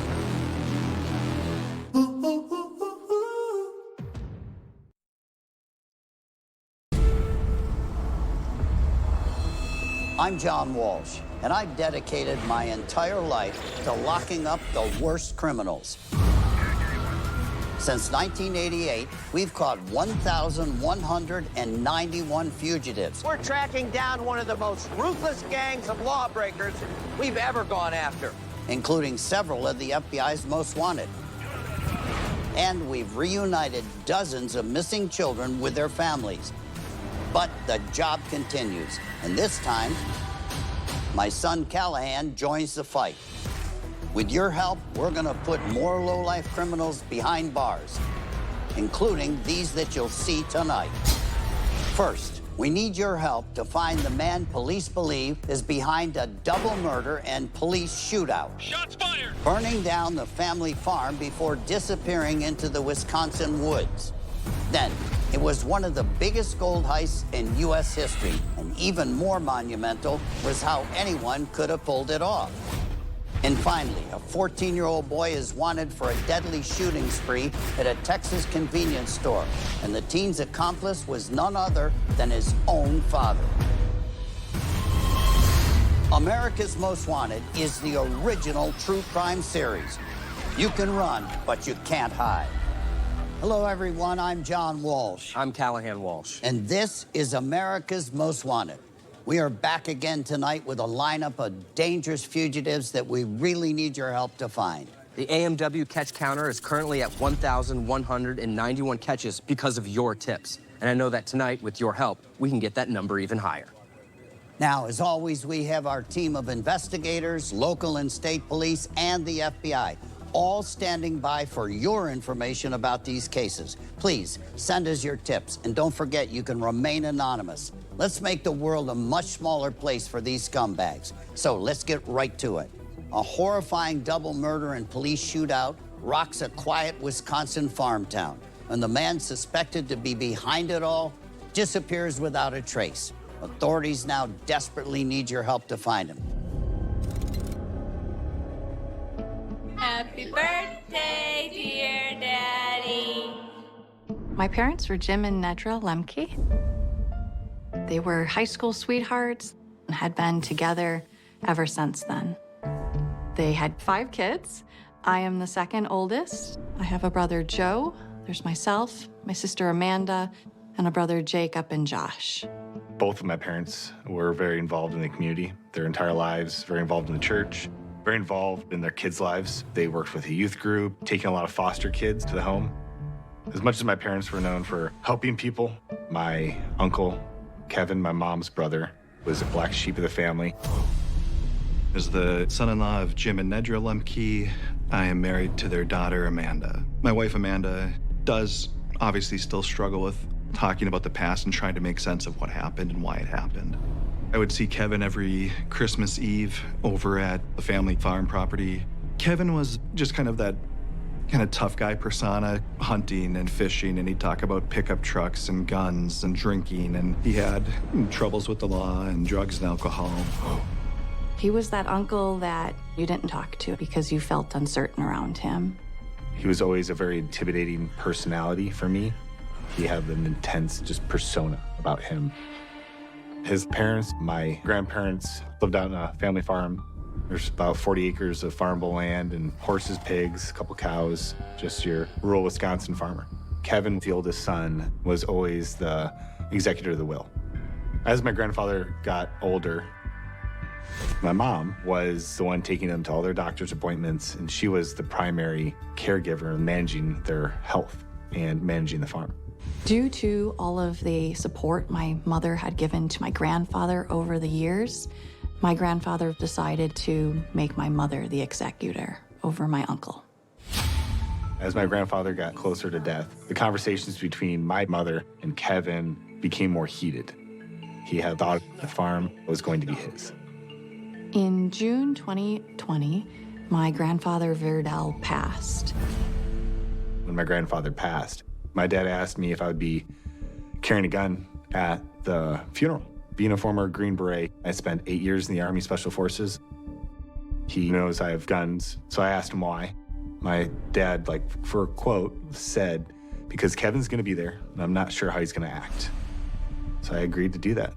It was definitely a gigantic red flag of kind of where the tension in the relationship was.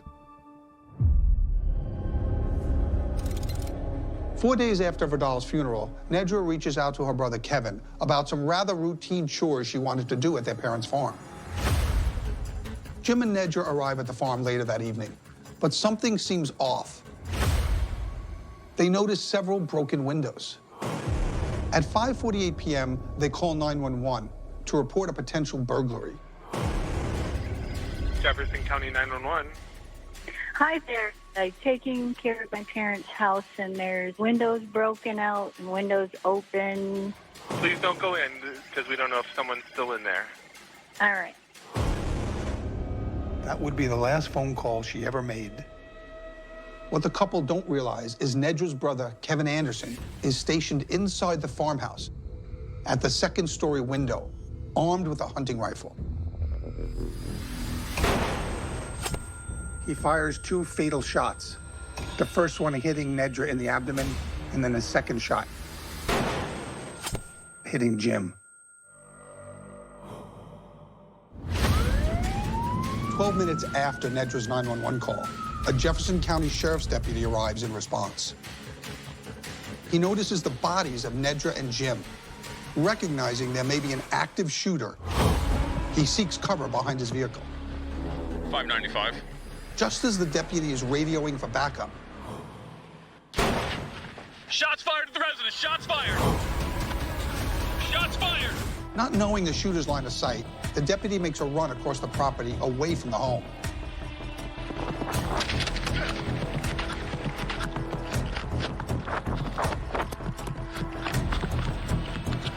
.595, upper window. The deputy seeks cover in a nearby ditch with tall grass.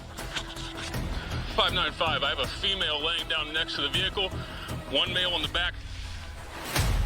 Minutes pass while the deputy waits in the ditch. Once he sees backup arriving, he radios that he's making his way towards them. 581 coming to you. While the deputy was seeking cover, police believe Kevin Anderson intentionally lit his parents' house on fire. Most likely as a diversion. After the home burned, officers descend on the property and discover Nedra and Jim's deceased bodies. Law enforcement search the property and find no signs of Kevin Anderson. Later, forensics inspected the remnants of the home and found no evidence of the shooter's remains or the hunting rifle. A manhunt was led through the surrounding rural farm areas, which includes dense woods and marshland. They were unsuccessful in locating the suspect. It's believed he escaped to another state or has fled through the Wisconsin wilderness.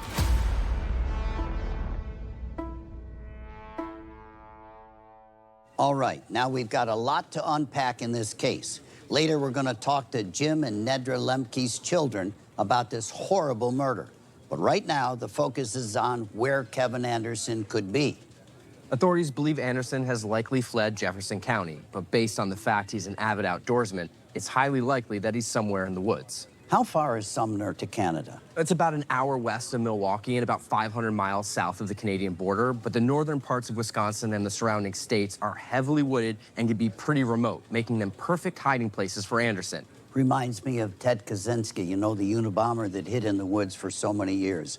Well, if you're a hunter or outdoorsman in the north woods of Wisconsin, Minnesota, or Michigan, please keep a lookout for this creep. Kevin Anderson is now 65 years old with brown hair and blue eyes. He's 6 feet tall and when last seen weighed 200 pounds. If you see Anderson, do not approach him. He's considered armed and very dangerous. Call or go to our website, 866-AMW-TIPS or amwtips.com. Coming up next, we'll learn even more about this story when we return. We talk to two of Jim and Nedra's children and hear what they have to say about their uncle, the man police say allegedly killed their parents. Plus, in North Carolina, one of the biggest gold heists in the history of the country baffles authorities. Can you send the tip that will close this case for good? And later on, a gang of thieves break into a Southern California pet store, stealing $100,000 worth of French bulldogs. Now, we need your help to find these guys. And remember, you can make a difference.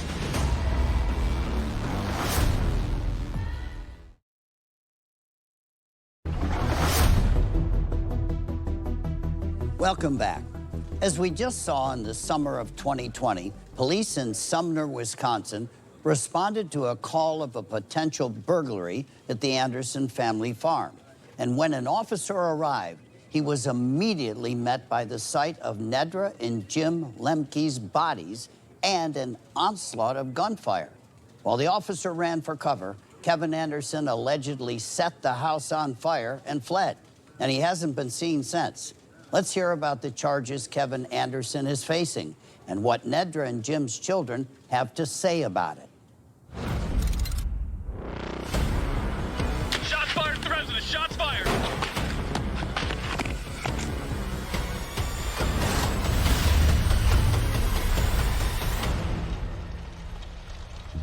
Jefferson County Assistant District Attorney filed charges against Kevin Anderson, including 2 counts of first-degree intentional homicide. I was contacted by my oldest brother, Joe. Joe goes, he just says they're gone. And he just said it like 3 times in a row. And he's like, the farmhouse is gone. And they're gone. It's been 3.5 years now since this all happened. And I mean, I still pretty much think about it every day. And I know it weighs on my wife, and I know it weighs on my boys, too. We don't know where he is. We don't know if he has any interest in us or in our lives, or if he is alive, is he keeping tabs on us? We have no idea. And that's just really why I really want Kevin to be found, so I can let my guard down and enjoy my family. When I think about that they're gone, I'm sad about the way they died, the needless pain. I miss my mother's hugs. You can't get that back.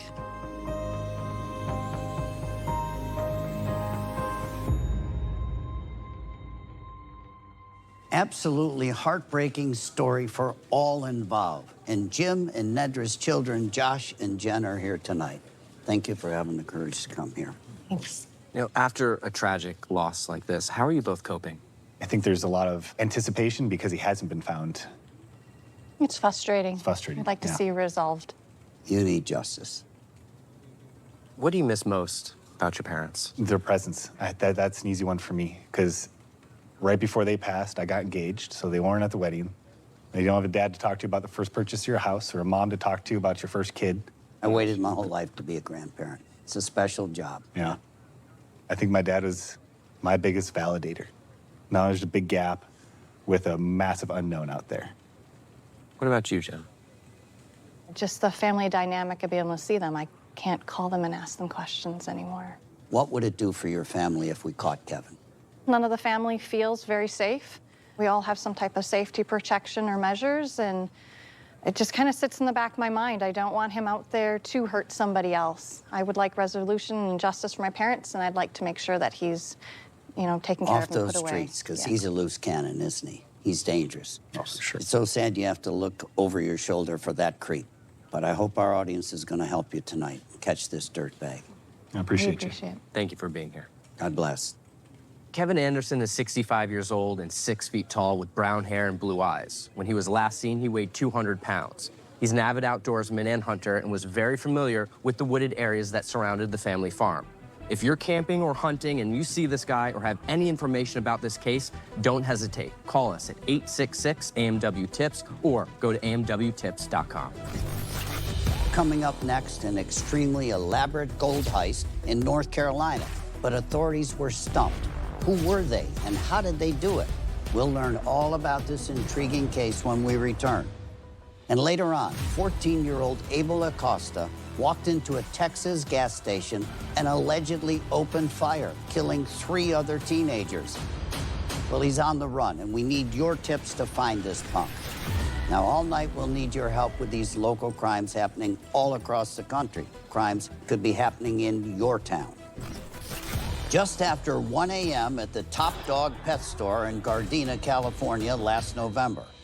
Shocking surveillance shows the gang breaking in and heading for the prized pets. And while alarms sound and the dogs bark, these suspects drag the dogs' cages straight to their getaway vehicle, an unmarked white Chevy cargo van with California plates 8T18982. That was waiting in the parking lot. The burglars managed to steal 12 of the purebred dogs, including puppies, worth almost $100,000. Look at these dirtbags flinging these innocent dogs into the van. They also stole $2,000 in cash from the register. And all of it happened in under 5 minutes. If you know anything about these dog nappers, no tip is too small. Call us or go to our website right now, 866-AMW-TIPS or amwtips.com.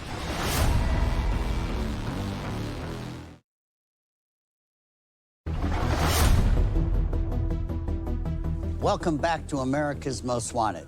This next case comes from North Carolina, where a big rig carrying almost $5 million in gold was ambushed on a remote stretch of I-95. By the time the authorities arrived at the scene, the gold bars were gone, and the only thing that remained were a whole lot of questions. Let's see how they pulled it off. In my years as sheriff, this is definitely one of the most bizarre cases that has ever occurred. Armed guards being robbed, but gold is taken. It was something that you would think would come out of a movie. March 5th, 2015, motorists are driving along Route 95 in Wilson County, North Carolina. Route 95 is a major north-south freeway that runs along the east coast of the U.S., from Miami all the way to northern Maine. A semi-truck was traveling down the interstate with the 2 security guards, the driver and the passenger. They worked for an armored carrier company, and they were transporting this gold and silver from a refinery down here in South Florida, and they were heading up to Massachusetts to deliver the gold. And the business would take the gold and melt it down and make jewelry or coins. This is pretty common. The driver and the passenger, they smell a strong odor, which got to them to where they felt like they needed to vomit. The driver then pulled the truck over to the right shoulder of the road.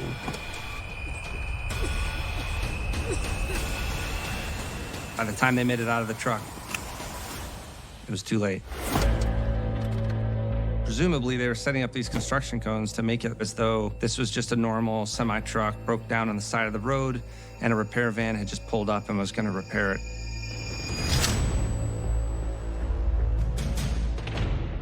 They take over 6 barrels of gold and silver and place it inside the minivan. The subjects who robbed the truck took a total of 10 gold bars, talking about 275 pounds of gold, as well as some silver coins worth $4.5 million to $5 million.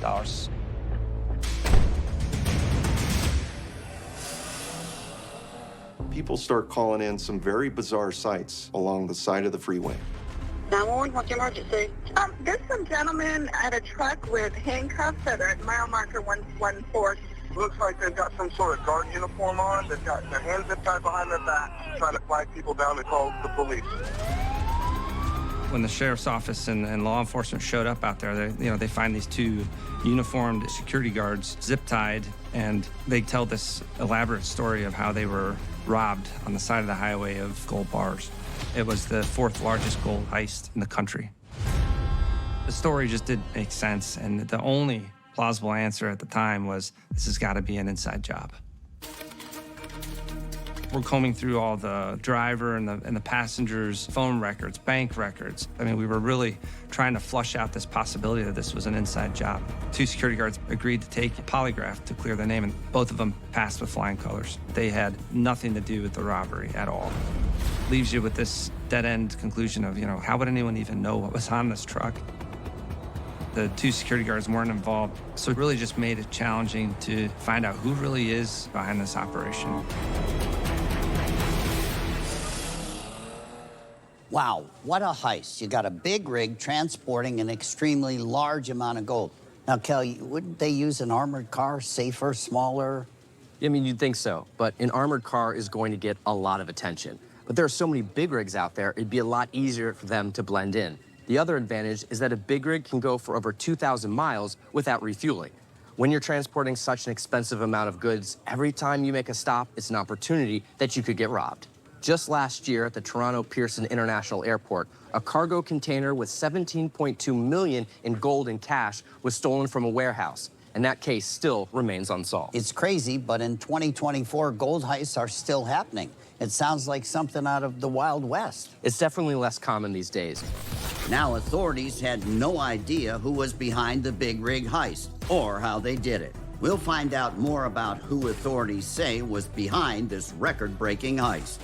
And we'll talk to a reformed jewel thief to get his take on the case.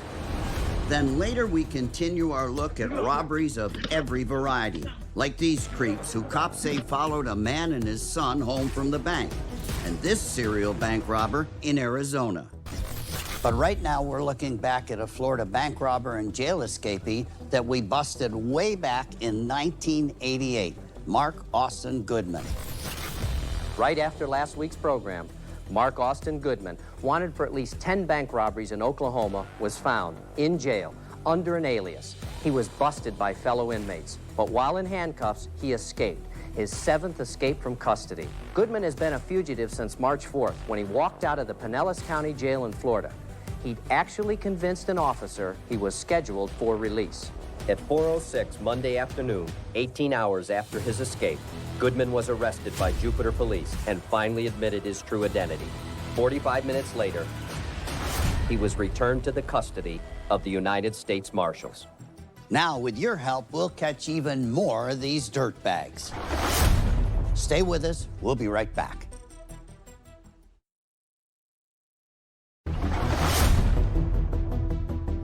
Welcome back to America's Most Wanted. Police say that an elaborate ambush of a truck carrying almost $5 million in gold was successful. But who were the thieves and how did they do it? Let's find out. The FBI evidence response team is assigned to conduct a search of that truck. When we examined the interior of the vehicle, we noticed that there was a hole in the floor of the cab. And the hole was probably about ½ inch in diameter. And from that hole, we could see that it led to a larger box. Tucked in very discreetly, we found a fire extinguisher that appeared to be modified. We also found an electronic control unit, and there was also a GPS tracker. What we suspect happened, they were able to remotely activate the fire extinguisher and cause that odor to occur within the cab of the truck and force them to pull over. 10 months later, in January 2016, we got a call from a woman who had told us that she was in a relationship with a man that bragged that he had robbed a truck up in North Carolina and got an incredible amount of gold. She even saw the gold herself and the money and the guns. The woman identified the man as a guy by the name of Adalberto Perez. Immediately, we start learning who is Adalberto Perez. We start digging into his financials, to his phone records. The cell towers that his phone used, we were able to trace his whereabouts from South Florida, heading up to North Carolina, right where the robbery occurred, and then turning around and then appearing back down in South Florida after the robbery. And we were able to come up with another name, Roberto Cabrera. 4th grade education, but was able to come up with this elaborate plan and build these elaborate tools. They had Cabrera, they had Perez, but they still had one more suspect to identify. When we were talking to Roberto Cabrera and debriefing him about the robbery, he finally gave us the name of Pedro Santamaria. Who is Pedro Santamaria? He was like a ghost. The addresses he had came back to nothing. He had over 50 aliases. He'd been arrested countless times. So with the fingerprints, we're able to start tying all these aliases and all these different names of individuals who committed crimes, and we find out that it's all been committed by the same person. We don't know what he did with all the gold. They split the gold up into thirds. 3 1/3 gold bars, you're talking about $1.5 to $1.75 million worth of gold. Adalberto Perez and Roberto Cabrera both cooperated with us and ultimately were convicted and sentenced. But Pedro Santamaria is the only one in this case that still hasn't been held accountable for what he did that day. Pedro had actually been spotted in Mexico back in 2019. Weren't able to get our hands on him at the time. I'm fairly confident that he is still in the Mexico-Texas border area. We definitely got to get this guy to bring him to justice because what he done to these victims is not something that should be allowed. Plus, this guy has $1 million of gold in which he shouldn't have in his possession.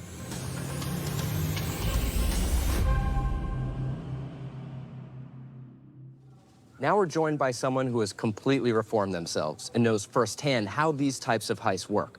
Former jewelry store robber and now criminal educator, Brian Sobolewski. Brian, thank you for being with us. Thanks for having me. You actually served 3 years in prison for the crimes that you committed. Correct. But now you've turned your life around and you actually educate the public and even law enforcement on how these types of criminals operate. I was convicted of armed robbery. I was convicted of larceny, and I was convicted of conspiracy. How long did you do that for? We robbed 22 stores over 5 years. We probably did about 3 a year. So mostly jewelry stores? All jewelry stores. All jewelry stores. Yep. How are you helping law enforcement now? At first, it was almost by mistake, because anytime somebody did a robbery that was like ours, I would get questioned. So they would sit me down and say, here's the job. How would you guys do it? And they tried to, be tough with me, but after a while, they realized they didn't have to. I was happy to help them out if they needed it. Now, authorities say these guys got away with more than $5 million in gold and silver. How do you think they were able to pull this off? I mean, that's a lot of gold. Yep, planning, planning, planning. It's planning, it's a dry run, it's going over it again and again and again, and it's having people that know this industry. Now, somebody has a gold bar. Can you melt it down, and will jewelers buy it from you? I've never seen a gold bar, and all the gold that I have seen, they're very distinctive. You can't go into a jewelry store and, hey, can you show me the gold bars? Yeah. Once you have it melted down and turn it into jewelry. But you got to know how to do that. You have to, and you have to have a tight circle of people that you trust. Who do you learn that from? It's a good question. You either do it by trial and error and then end up doing some time. I used to call prison university, because if you're not in there to reform yourself, you're going to learn how to do your crime and the mistakes that you made and probably go out and do it again. Now, in this case, 2 out of the 3 suspects were caught. They obviously made some mistakes. How do you think Santamaria has been able to avoid law enforcement for this long? He's smart. He has a very tight-knit group of people. If he has multiple identities, I can make up a name right now and ask you to call me that name, but I need a license. That's very difficult to do, and you don't trust multiple people to do that. If you could say something to the suspect we're looking for, Santa Maria, what would you say to him? Oh boy, you're in a heap of trouble. And as you look forward down the road, you're looking at them breathing down your neck. And that circle gets tighter because of the show. And I'll tell you, I was on the run for a year. Hated it. It is tough, I didn't isn't drive my car once out of the front windshield. I was looking in the back windshield the whole time. It's miserable. It took years off my life. But let me ask you, did you ever think you'd be on America's Most Wanted? You're on it. No, absolutely. Well, I was so excited because I started watching it in prison. The inmates get quiet, they sit, mostly because they want to see if they know anybody on there. America's Most Wanted was the #1 show in prison. You're a legend in prison. I'm honored you called me a dirtbag. So I'm honored to be here. Well, we're glad you're here, that you've turned your life around. Thanks, John. And you're doing something very, very positive. I appreciate that. So we need to catch this guy tonight, but thanks for the help. You're welcome. I'm glad Keep up to. the good work. Thanks, John. All right. Pedro Santamaria is a black Hispanic male who is 5'7" and when last seen was bald and weighed 180 pounds. He's now 61 years old with brown eyes and may have black hair. He has a noticeable scar on his left forearm. He used up to 50 different aliases in the past, so he might be going by a different name. His prior arrests include robbery and aggravated assault. If you see Pedro Santamaria, do not approach him. He's considered armed and very dangerous. Call us or go to our website immediately. Up next, 14-year-old Abel Acosta allegedly opened fire in a Texas convenience store, firing 20 rounds in 9 seconds and taking the lives of 3 innocent teenagers. But first, did this crime happen in your community? Disturbing footage out of Arizona tonight. A serial bank robber, often dressed in scrubs, who held up 3 banks in 4 months. Starting on August 12th at approximately 10:45 a.m., watch Dr. Dirtbag leave Chase Bank at 1821 East Guadalupe Road after handing the teller a note stating that he was armed with a gun. He does it again on October 6th around 9:55 a.m. at the U.S. Bank located on 1 North McDonald in Mesa, Arizona. And again, November 3rd around 9 a.m. when he returns to that Chase Bank in Tempe. This time, he verbally demands the cash box, apparently holding here what I guess you'd call a handgun. Then, impatient, climbs over the counter to get it himself. He's described as a black male, aged 25 to 30 years old, 5'10" to 6 feet tall, weighing around 220 pounds. Take notice of the tattoos on his arms and the earring in his right ear. Look familiar? If you have any information on this creep, call us or go to our website, 866-AMW-TIPS, or at amwtips.com.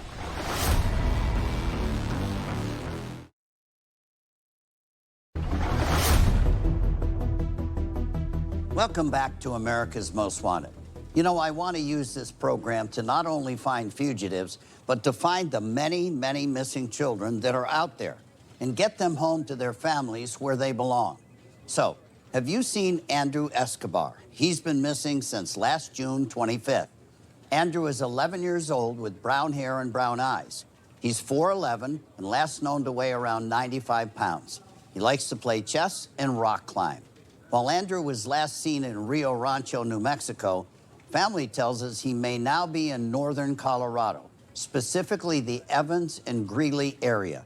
So if you've seen Andrew, please call us right now, 866-AMW-TIPS, or go to amwtips.com. Let's find this little boy. Cal, back to you. In 2021, 14-year-old Abel Acosta walked into a Garland convenience store and opened fire. Within seconds, 3 were dead, 1 was injured, and with the help of his father, Acosta was gone. Authorities now need your help to locate and apprehend this alleged murder, to put him behind bars where he belongs. We're going to talk with Yuneli Lopez, the mother of one of the murdered teenagers in that convenience store. With so many young people involved, we know that this content is sensitive, so please note, this footage could be upsetting for some. It's the day after Christmas 2021 in Garland, Texas, a town just outside Dallas, and unfortunately for that community, any sense of holiday cheer is about to disappear.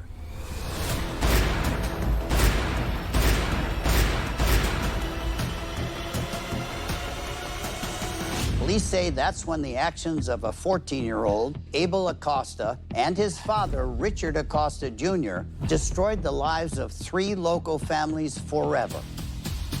On December 26, 2021, 2 friends, 17-year-old Rafael Garcia and 16-year-old Ivan Noyola, seen here on surveillance video, are shopping at a local Texaco gas station, not knowing that they're being targeted.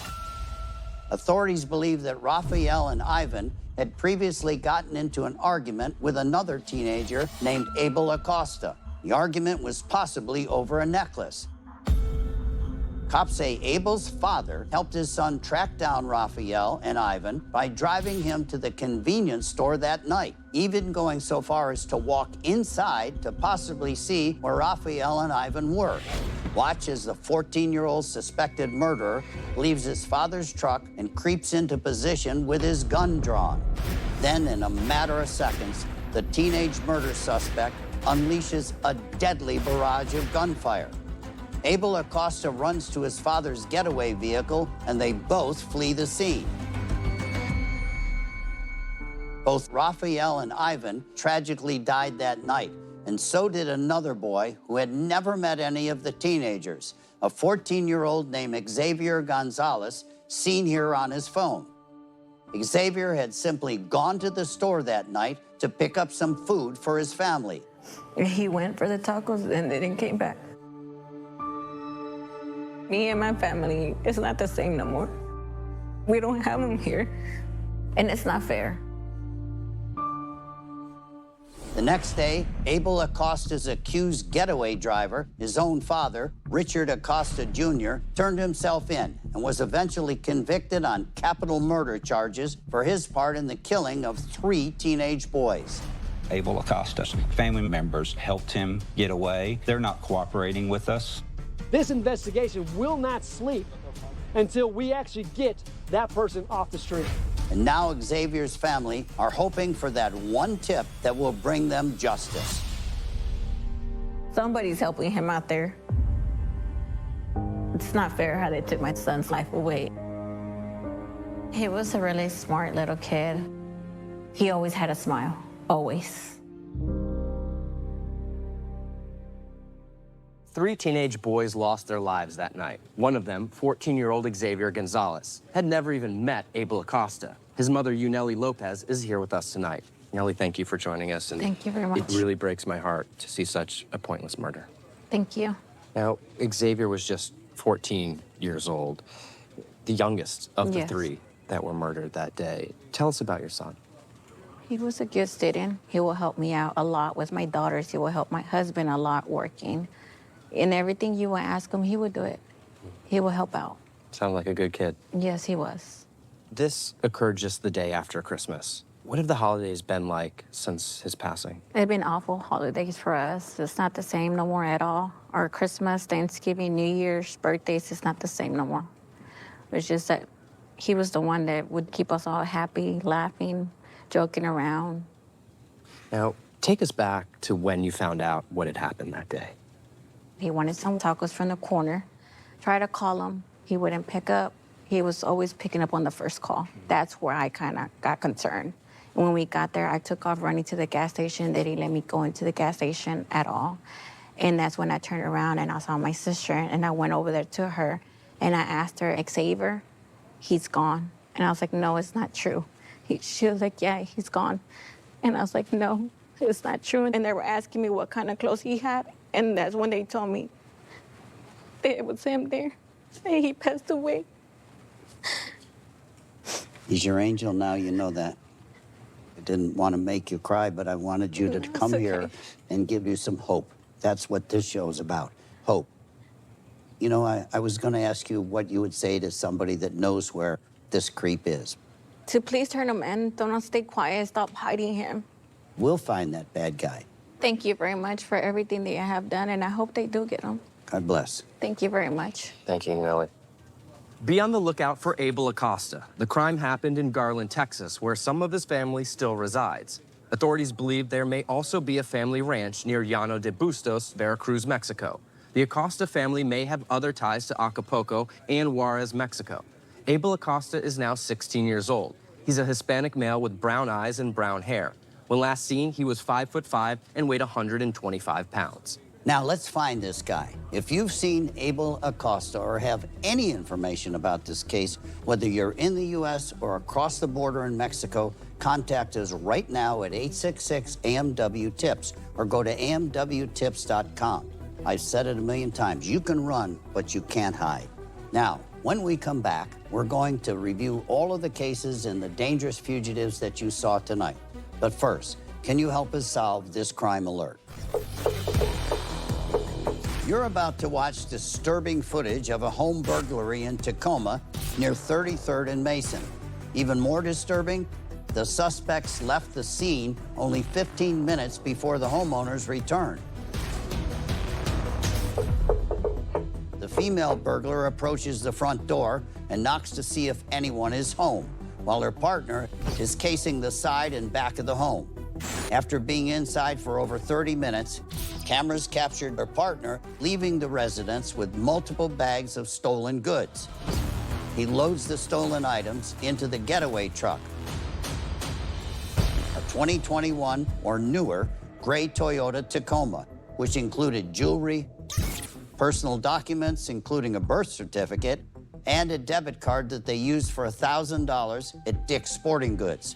If you've seen these suspects in the Tacoma area, don't hesitate and contact us right now.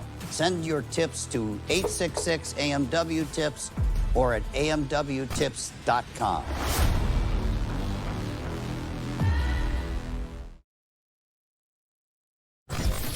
Terrifying home footage that no one ever wants to see. 3 men following a Texas man and his stepson home from a bank in an attempted jugging crime near Dallas last September. Now watch as the man pulls into his driveway around 1 p.m. and the suspects block his car with their SUV. These jerks jump out, handguns drawn, and swarm the victim's vehicle, attempting to open the doors while pounding on the windows, demanding that he give it up. Unbelievably, one of the suspects tries to break the driver's side window with his elbow, but the victim has another plan and hits the gas, with the suspect still holding on to his doors, forcing these losers to let go and retreat to their vehicle empty-handed. Jugging possibly originated from the slang term jug, which means a large sum of money. It's an increasingly popular crime where criminals follow their victims as they leave a bank or ATM after withdrawing cash. And it's happening more and more. Here's another shocking video of a jugging that took place in Plant City, Florida, also last September. This cell phone video taken by a witness shows a man climbing out of a pickup that he broke into to grab the manila envelope that you can see him holding here, containing the victim's cash.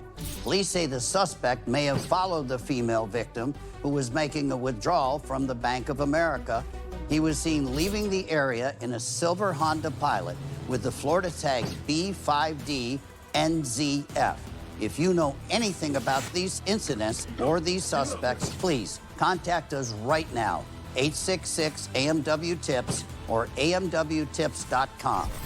Remember, you're our partner in this, so if you have any tips, big or small, about the cases you saw tonight, please contact us immediately. Kevin Anderson is 65 years old, brown hair and blue eyes. He's 6 feet tall, and his last known weight was around 200 pounds. Anderson is an avid outdoorsman and may be living off the grid in a wooded area in the northern Midwest. If you see him, do not approach him. He's considered armed and very dangerous. Pedro Santamaria is 5'7" with brown eyes, and at the time he was last seen, was bald and weighed 180 pounds. He's a black Hispanic male who's 61 years old and may have black hair. He also has a scar on his left forearm. He's originally from Cuba, so there's some speculation that he has returned to his home country. There's a reward of $10,000 for information that leads to his arrest. Abel Acosta is a 16-year-old Hispanic male with brown eyes and brown hair. When last seen, he was 5'5" and weighed about 125 pounds. His last known location was Garland, Texas. If you live in Texas or in Mexico, we got to get this alleged murderer off the streets as soon as possible. If you see any of these fugitives in public, do not approach them. Contact us at 866-AMW-TIPS or amwtips.com.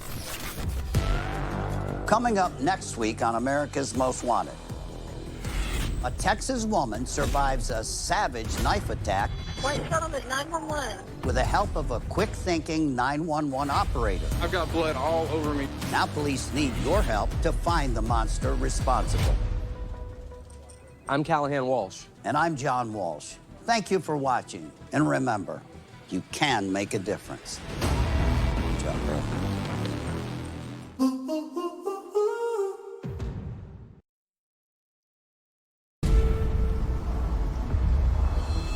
I'm John Walsh, and I've dedicated my entire life to locking up the worst criminals.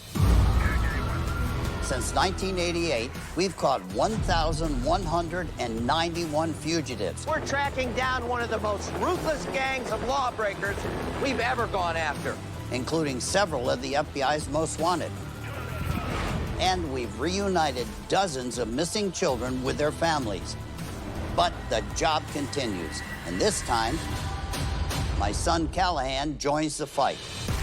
With your help, we're gonna put more low-life criminals behind bars, including these that you'll see tonight. Up first, Cesar Colleen brutally stabbed his girlfriend after she decided to end their relationship. See how some inventive and heroic police work pieced this crime together. Next, police say Aaron Paul Victory is a career criminal with a rap sheet a mile long. His last known crime was escaping from jail after being arrested on gun charges. And finally, two sisters in Florida created a viral campaign on social media to find a suspected child predator, their own father. America's Most Wanted is the original true crime series. You can run, but you can't hide. Hello, everybody. I'm John Walsh. And I'm Callahan Walsh. And this is America's Most Wanted. We're back tonight with a whole new batch of fugitives that really need to be brought to justice. And with your help, we can do exactly that.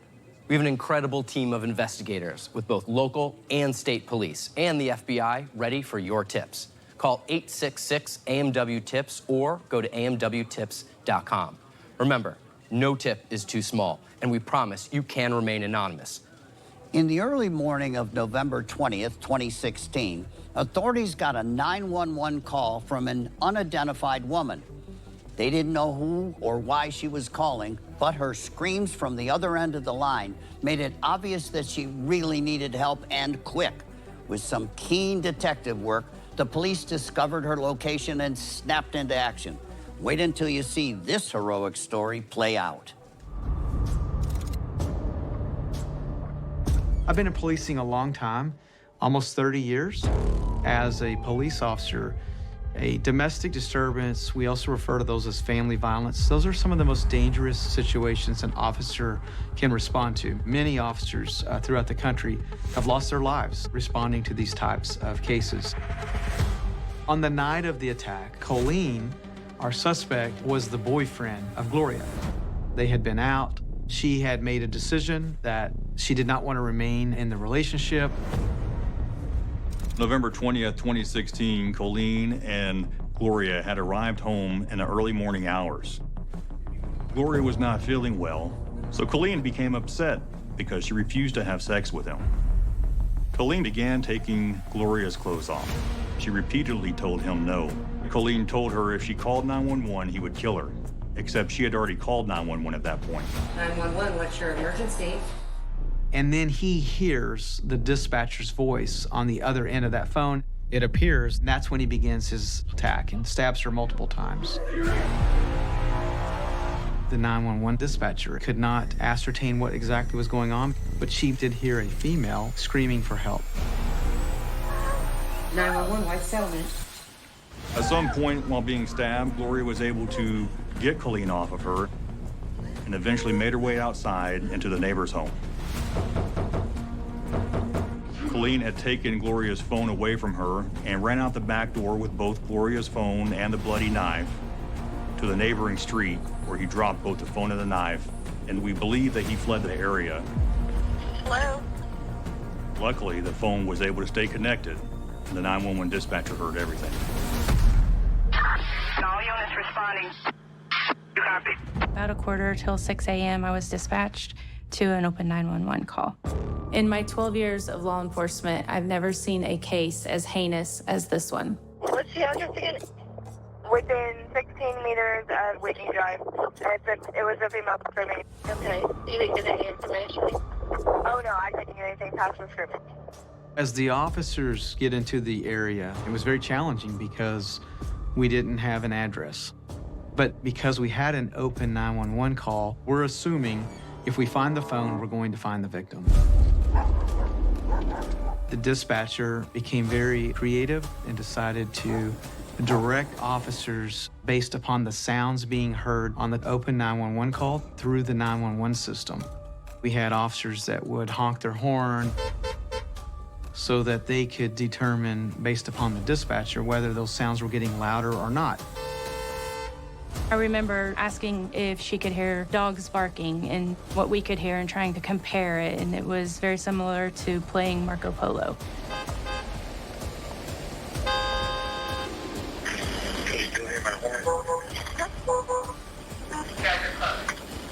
As they got closer, those sounds were getting louder, and the officers were getting closer to where we believe the victim may be.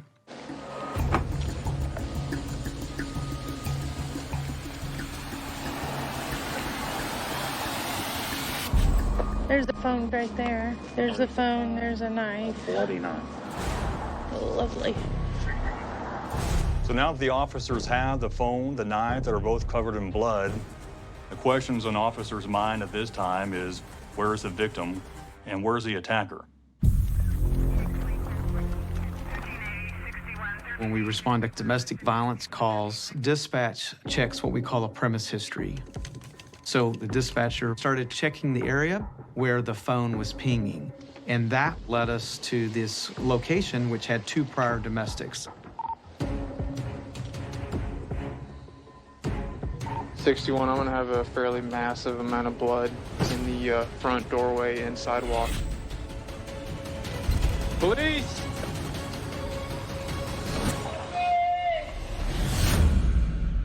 Now, those police officers and the 911 operator were really quick on their feet. It goes to show you what they're willing to do to save a life. Yeah, when you dial 911, it doesn't send a pin of your exact location to authorities. The information that a 911 dispatcher receives can place you anywhere from 50 to 300 yards away from where you actually are. And 300 yards is about 3 football fields, which is a pretty big difference, especially in an emergency. Now, when we returned, the police had found the victim's cell phone, but could they find the victim? We'll talk to 2 of the sergeants on duty that night. Plus, convicted criminal Aaron Paul Victory had managed to escape out of state prison not once, but twice. And in 2017, he was behind bars again and was about to escape for the 3rd time. And later, a pair of brazen thieves break into a used car dealership, stealing 2 cars worth tens of thousands of dollars from this family-owned business. Now, stay with us. We'll be right back.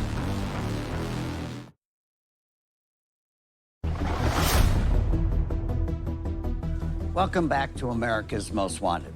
As we saw before the break, the White Settlement, Texas police had arrived on the scene to find a cell phone, a bloody knife, and a massive amount of blood. But they still needed to find the victim and her attacker. But what they decided to do next was really amazing.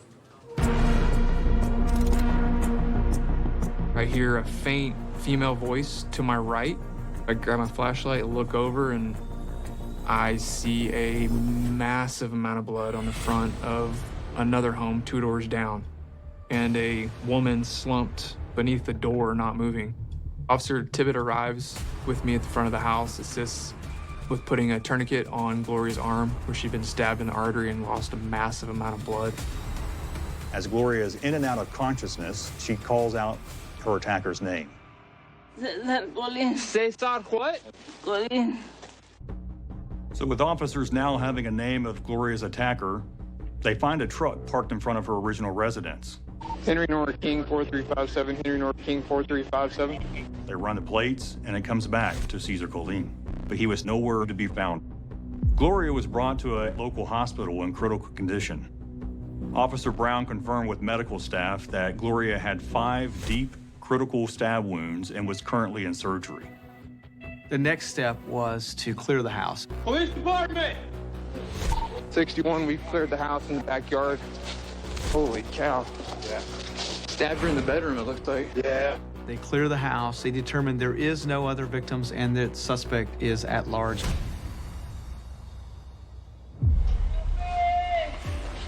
The good news in this case is that she made a full recovery. The fact that our 911 dispatcher worked with our team of officers to direct them to the phone, which was found in only a few minutes within a 1-mile radius, is what saved Gloria's life. Stay with me, Gloria, okay? Unfortunately, we were never able to find where the suspect was located. Investigators believe that the fugitive escaped back to Mexico based on several interviews with the victim, people that knew Cesar.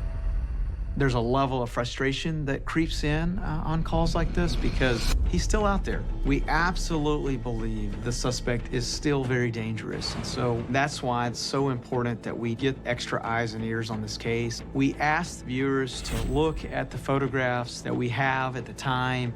We are really optimistic that somebody knows something that can lead us to Cesar Colleen. Do the right thing and give us the call that we need so that we can bring justice to Gloria. It was the clever thinking of that 911 dispatcher and the White Settlement Police that saved that victim's life. 2 of the sergeants that were on duty are here with us tonight, Sergeant Lana Cook and Sergeant John Banner.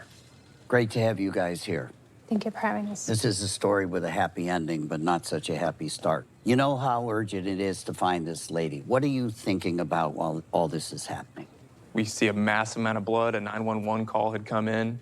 I've got a horribly injured woman, and we don't know if the suspect is around us, if he's in the area.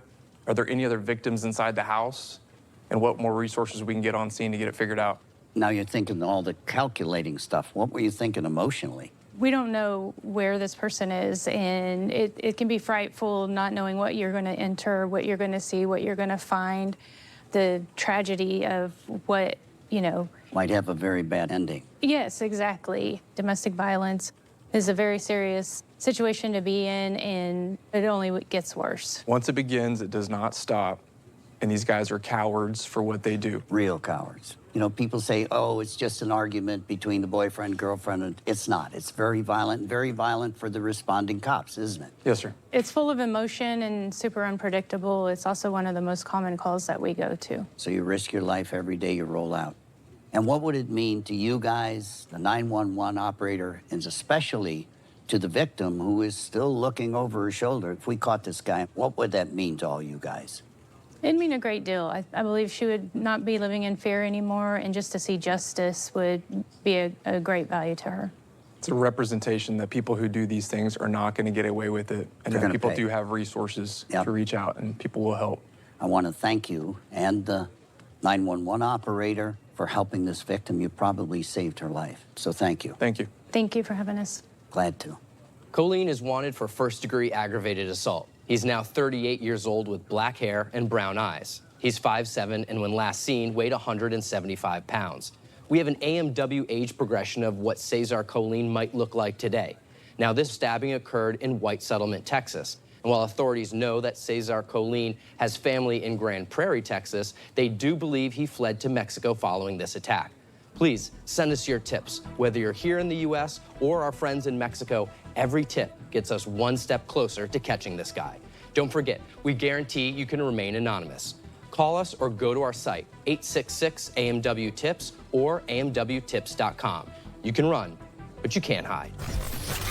Next up, Aaron Paul Victory, a convicted career criminal with a really long list of priors, including not 1, not 2, but 3 charges for escaping imprisonment. Now we need your help to catch him.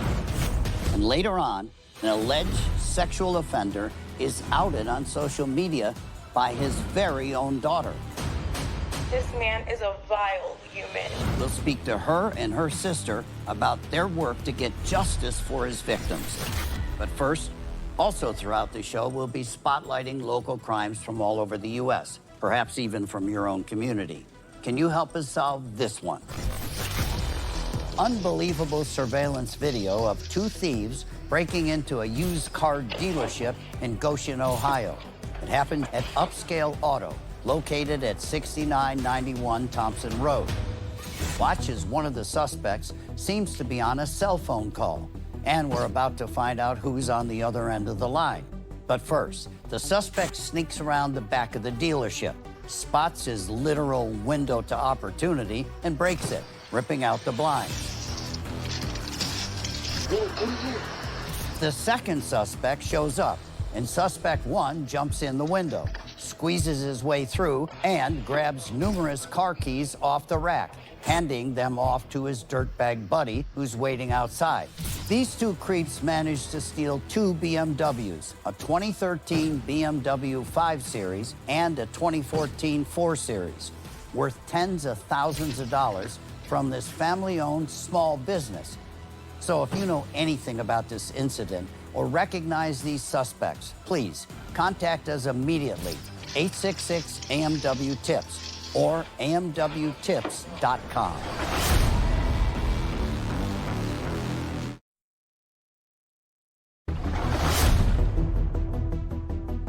Welcome back to America's Most Wanted.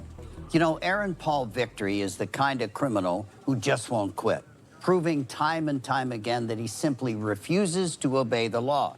Whether it's his mile-long rap sheet or his multiple jailbreaks, this guy is desperate, and for years has been a thorn in the side of every law enforcement officer in Oklahoma.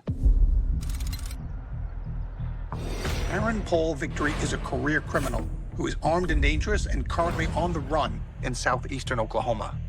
He's got 24 charges and 15 convictions, ranging from grand larceny to burglary, false imprisonment, to escape from confinement. The rough and tough life of Aaron Victory could be accumulated back to his father. You didn't mess with Johnny Victory. Back in 1987, Aaron Victory was a small child. He hid back behind the couch when Johnny Victory was murdered. I'm sure it did play some role in his mental state throughout his life. And it wouldn't be long before Victory began his life of crime. Back in 2006, while serving a sentence for grand larceny, Aaron Paul Victory escaped from prison while picking up trash. This wasn't the last time Victory would defy the law. He actually committed more crimes in the years to come, including gun charges, eluding a police officer, and escaping from jail a second time in 2012. On the morning of December 27, 2016, 911, what's your emergency? Aaron Paul Victory committed a residential burglary. Responding officers, Sheriff Park and Inspector Epley, catch a lucky break when they see two men acting suspicious near the crime scene. On the way there, this pickup pulls out. There were two male subjects in it, and it just kept glaring at us. I turned on my lights, and at that point, they just took off.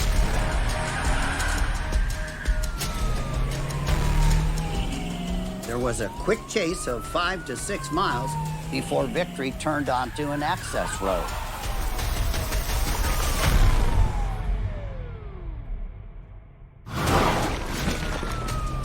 And the chase continued.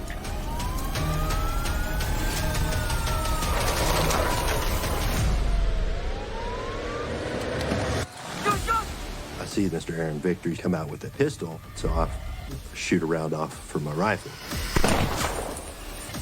Victory took off, disappears into the trees and brush, and he escaped. I go around and remove Rocky Duncan at gunpoint. Mr. Victory grew up in a very rugged environment, avid outdoorsman, enjoys staying out in the woods for an extended period of time. So I radioed for additional units to come help. All units responding. We are on the east end of Choctaw-McCurtain County line. Anything north or south was wooded area. We're talking about an 800 square mile area full of dense trees and brush. Victory grew up here. He knows the area well. He's a lifelong criminal who is armed and dangerous, a threat to everyone in the vicinity. We called in every available neighboring agency. We had several locations that were searched with no luck. We were able to get search warrant for cell phone locations, started piecing together who this man would call, where he would go. Ended up, we were able to locate him in Antlers, Oklahoma, about 30 miles north. It didn't take long for the family or the people of Choctaw, McCurtain County area to know that Mr. Victory was on the run. Around 11 p.m. at a distant relative's home in Antlers, Oklahoma, 37-year-old Aaron Paul Victory was arrested. But he wouldn't be behind bars for long.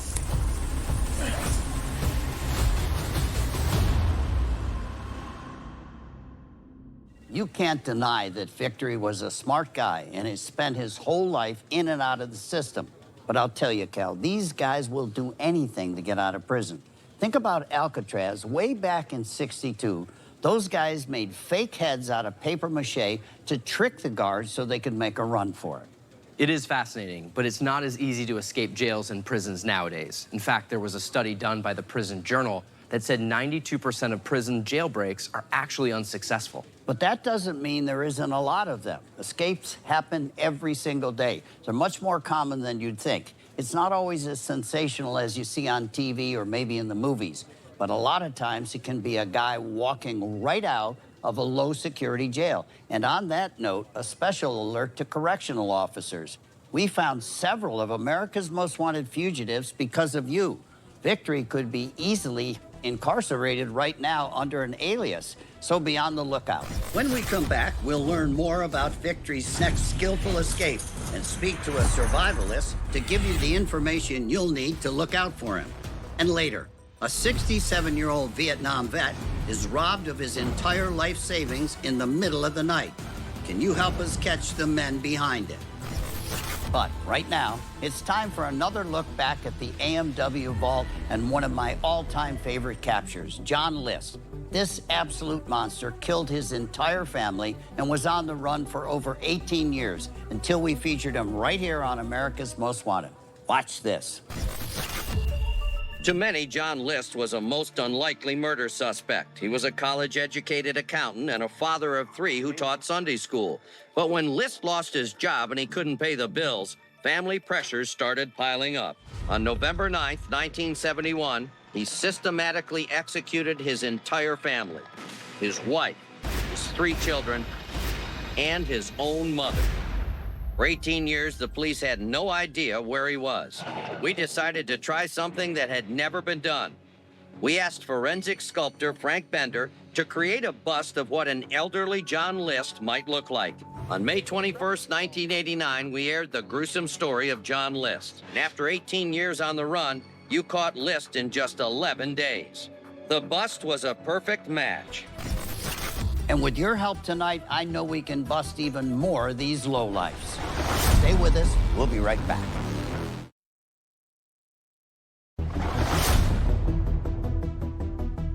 Welcome back to America's Most Wanted. Aaron Paul Victory was a career criminal, willing to do whatever it took to avoid serving time, even pulling a gun on the Choctaw County sheriffs before his last arrest in late 2016. Soon after, he was incarcerated again. But again, he wouldn't be there for long.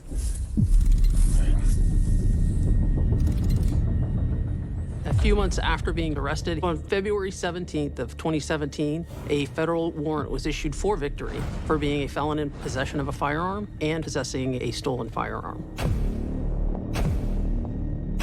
Victory pled guilty in federal court.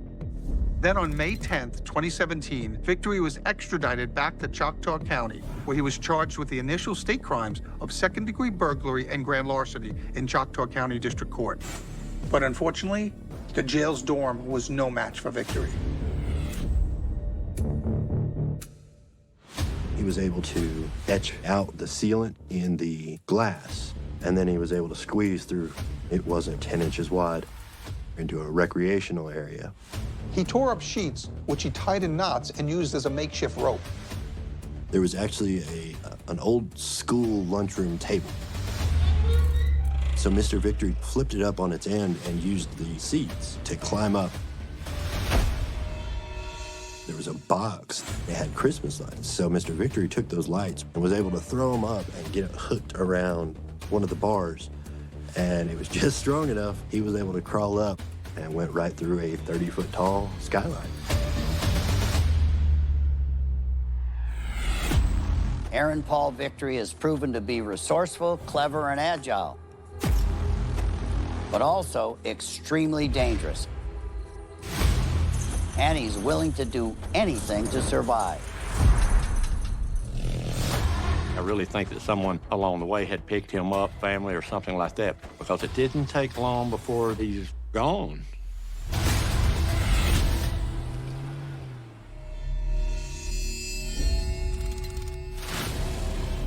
U.S. Marshals were on site in Choctaw County trying to run down leads, but Victory has almost 40 years of knowledge of that area. We have reason to believe that Victory is hiding out on tribal land in Oklahoma, living off the land and probably getting help from family and friends.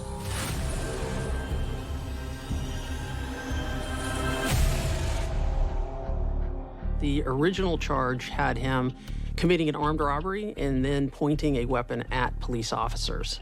So he is still considered armed and dangerous. Because Victory has been escaped since 2017, he's had about 6 years to get into a routine. So we're hoping that he might be getting a little sloppy now and that we might be able to capture him. He's a danger to the community.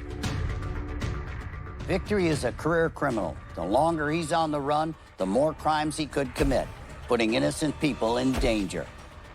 He's been on the run 6 years. That's got to take a toll on somebody because you can never let your guard down all the way. So complacency is a killer. Eventually, he will make a mistake. He's got to be right every time. We only have to be right once.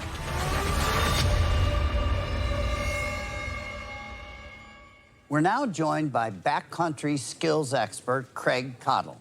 Thanks for being here, Craig. Yeah, pleasure to be here. I hope to learn a lot from you. Okay, what do you teach people? I teach people how to be in the outdoors safely and how to do survival and tracking. Victory had 15 prior convictions and did spend time in prison. What are some of the parallels between prison life and staying alive out in the wild? Well, I think the big thing is problem solving, critical thinking.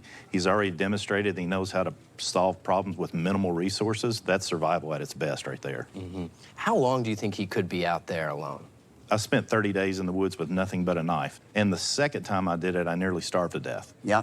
It's going to be difficult for him to live off the land like we have this romantic version that people can do that. No. It's nearly impossible without extensive training or support from others. You've been in many areas like this. I have. Some of the guys I've profiled stayed out there a long time by breaking into cabins, with eating canned food or good bottled water in there. Are there enough cabins around in that area or campsites? It seems like every time a news story like this happens where somebody's been living off the land, they've been doing exactly that. They've actually been taking supplies, stealing supplies, or being supported by other people with supplies to make it happen. Right. Let's say he is existing out there alone. What are some of the public places where he might be spotted? Behind a restaurant, behind a convenience store, in the bathroom of a convenience store, anywhere where he can go and get clean water. Right. Where he can go find the food.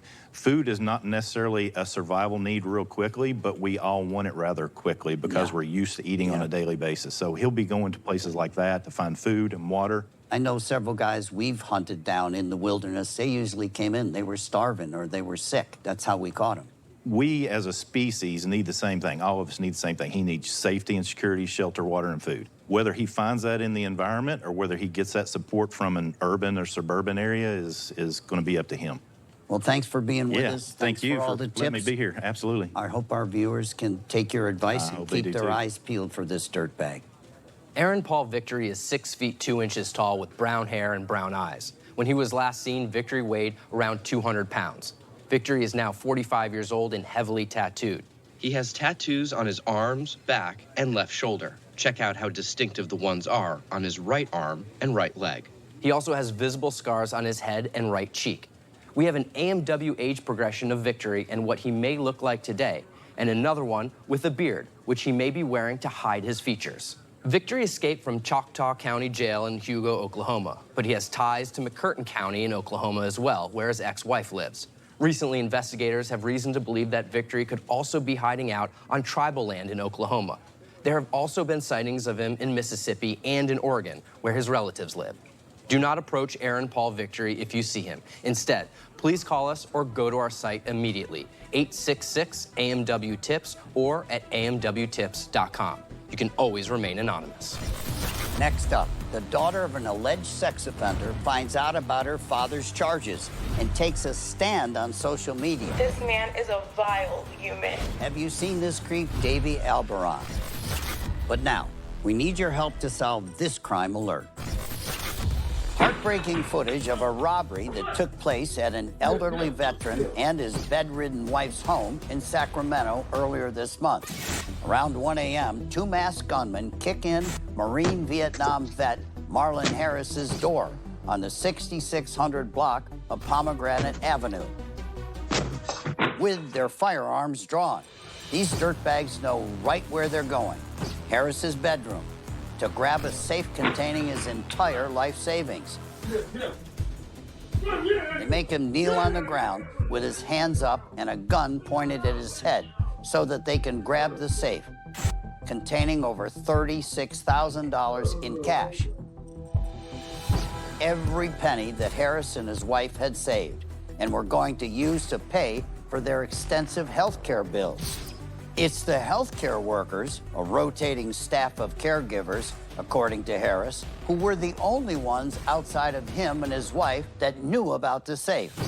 Now take another good look at them.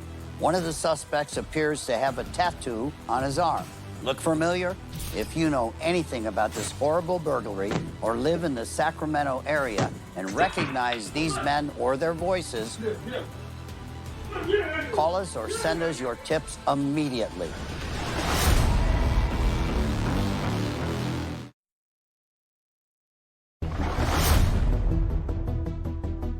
Welcome back to America's Most Wanted.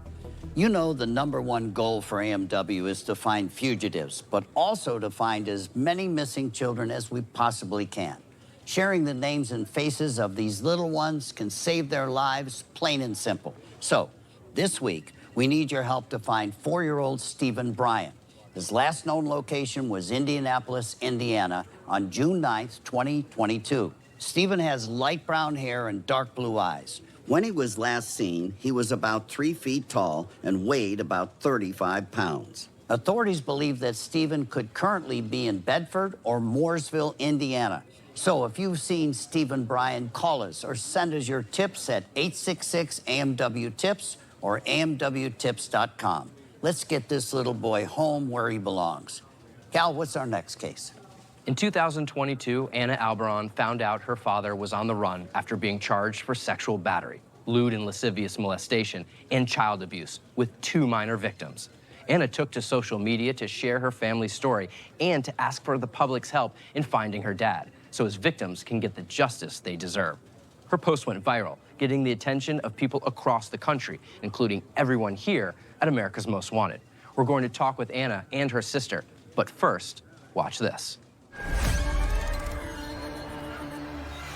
2 sisters in Florida are using social media to create a viral campaign to capture an alleged child predator that they know all too well.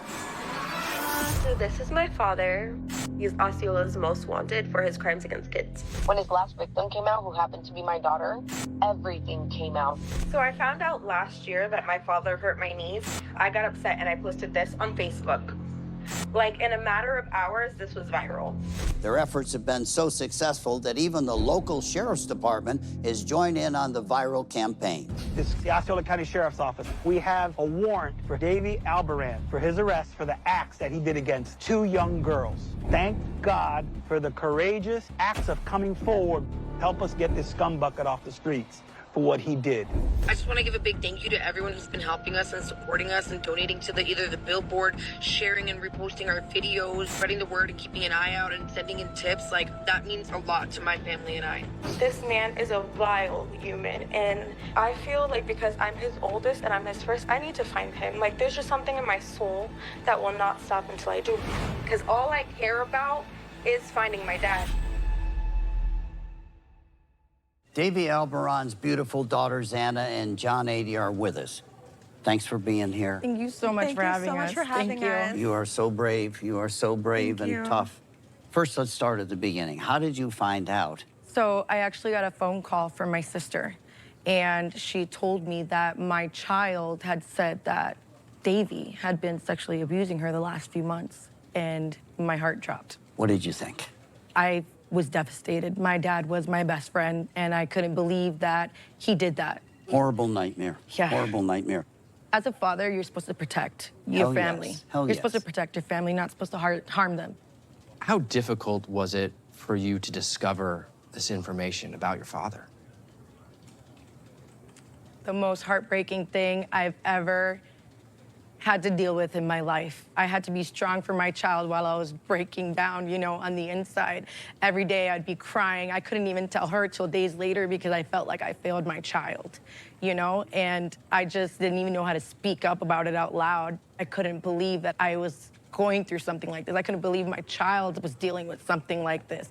Do you think there could be other victims out there potentially? I think possibly there is, because when I posted him on social media, I was flooded with DMs of other people that allegedly said that he had also victimized them as children. Like, my worst nightmare is that I don't catch him in time and then he hurts someone else. What a coward. You're way braver than him, way stronger. Thank you so much. And his daughter, she was so happy, her child. She's like, we did it. Like, when she knew he was safe. Literally the night before we came out here, she was just so happy that we were even gonna be on the show. What would you want to say to him? How dare you? How dare you? I trusted you with what was most precious to me, and you betrayed my trust. You traumatized my child for the rest of her life. You know, I just turn yourself in. That's all I can say. Turn yourself in. We're not gonna stop. I'm a grandfather. We decided to do this. He's on my personal top 10, and I never quit. We never quit. We'll catch that dirtbag, I guarantee. And then he's gonna pay. He's gonna pay. Thank but you. I gotta tell you, I am so impressed by your strength. My wife always said to me, remember who the real victim is, your daughter. Yeah. You gotta fight for her. We're gonna get him. You'll get your justice. Thank you so much. God bless. Thank you. Davy Albaron is a 51-year-old Hispanic male with brown eyes and black hair. He's 6'1", and when last seen, weighed 220 pounds. Now, he's got many identifying features, so please take a good, hard look at this lowlife. He's got a big scar on his left thumb from when he cut the tip of his finger off, another scar above his left eyebrow on his forehead, a scar on the top of his left hand, as you see here in these pictures, a very distinct vein under his left eye, crooked teeth. The front four of his upper teeth go inward. And he also has a strong New York accent, and he speaks Spanish.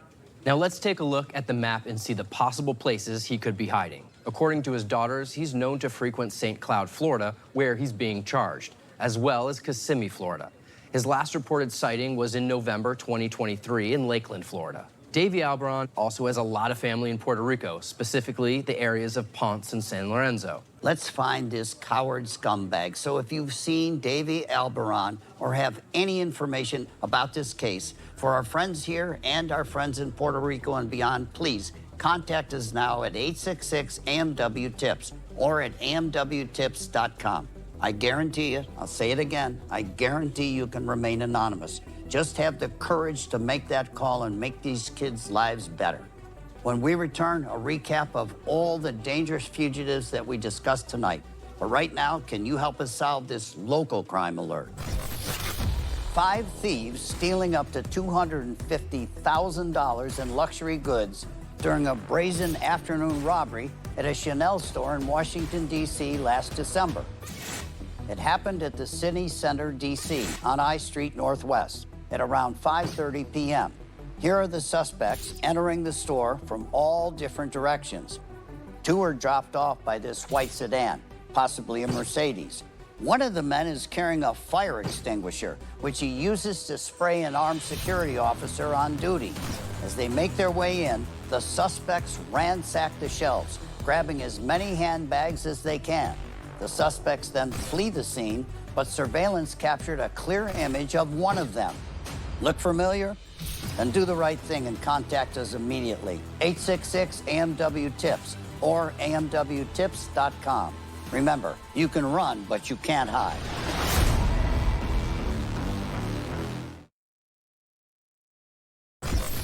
Two robberies almost 5 months apart, happening in the same Spanish Fort supermarket, and authorities have reason to believe they're connected. The incidents took place at the Publix at 10179 Eastern Shore Drive. Here's a shot of the two female suspects who police believe were involved. Watch closely as the one in peach follows an elderly victim, boldly snatching her wallet out of her purse, just inches from the victim's face. Over $5,000 worth of prepaid gift cards were purchased at a nearby Sam's Club. And the shady suspects are at it again, just weeks ago on January 20th around 10:40 a.m. This time it's two females and one male suspect. They walk close to the victim, and while the male suspect distracts her, the other goes for her wallet. This time, charging the victim's credit card for over $2,000. Police believe this woman was part of both incidents, but that all of the suspects are part of a larger ring of thieves in the area. So if any of these dirtbags look familiar, call us or go to our site right now. Now, if you know anything about any of the fugitives you've seen tonight, please have the courage to do the right thing and contact us immediately. Cesar Colleen is now 38 years old with black hair and brown eyes. He's 5'7", and when last seen, about 175 pounds. He's wanted for first-degree aggravated assault and is considered extremely dangerous. Authorities believe he fled to Mexico, but he still could be somewhere in Texas. Aaron Paul Victory escaped the Choctaw County Jail in Hugo, Oklahoma in 2017. He's 6'2" with brown hair and brown eyes. When he was last seen, Victory weighed around 200 pounds. He's now 45 years old. He not only has visible scars on his head and right cheek, he's also heavily tattooed. He has tattoos on his arms, back, and left shoulder. Check out how distinctive the ones are on his right arm and right leg. He's considered armed and very dangerous. Davey Albaran is a 51-year-old Hispanic male with brown eyes and black hair. He's 6'1", and when last seen, weighed 220 pounds. His last known location was Lakeland, Florida. He's got many identifying features: a big scar on his left thumb, another scar above his left eyebrow on his forehead, a scar on the top of his left hand, a very distinct vein under his left eye that is always visible. His top 4 teeth are angled inward, and he has a strong New York accent and speaks fluent Spanish. These guys really aren't anyone to mess with. If you see them, do not approach them. Call us or go to our site now, 866-AMW-TIPS or amwtips.com. There's no time to waste. Please, if you know something, give us that call. Coming up next week, the mysterious disappearance of a Michigan man left his friends and family desperately looking for him and looking for answers. The victim's body and the suspect are still nowhere to be found, over 20 years later. On an all-new America's Most Wanted next week, we dive into this cold case with up and vanished podcaster Payne Lindsay in studio to try to bring this victim the justice he so deserves. I'm Callahan Walsh. And I'm John Walsh. And thank you so much for watching. And remember, please, you can make a difference. Good job tonight.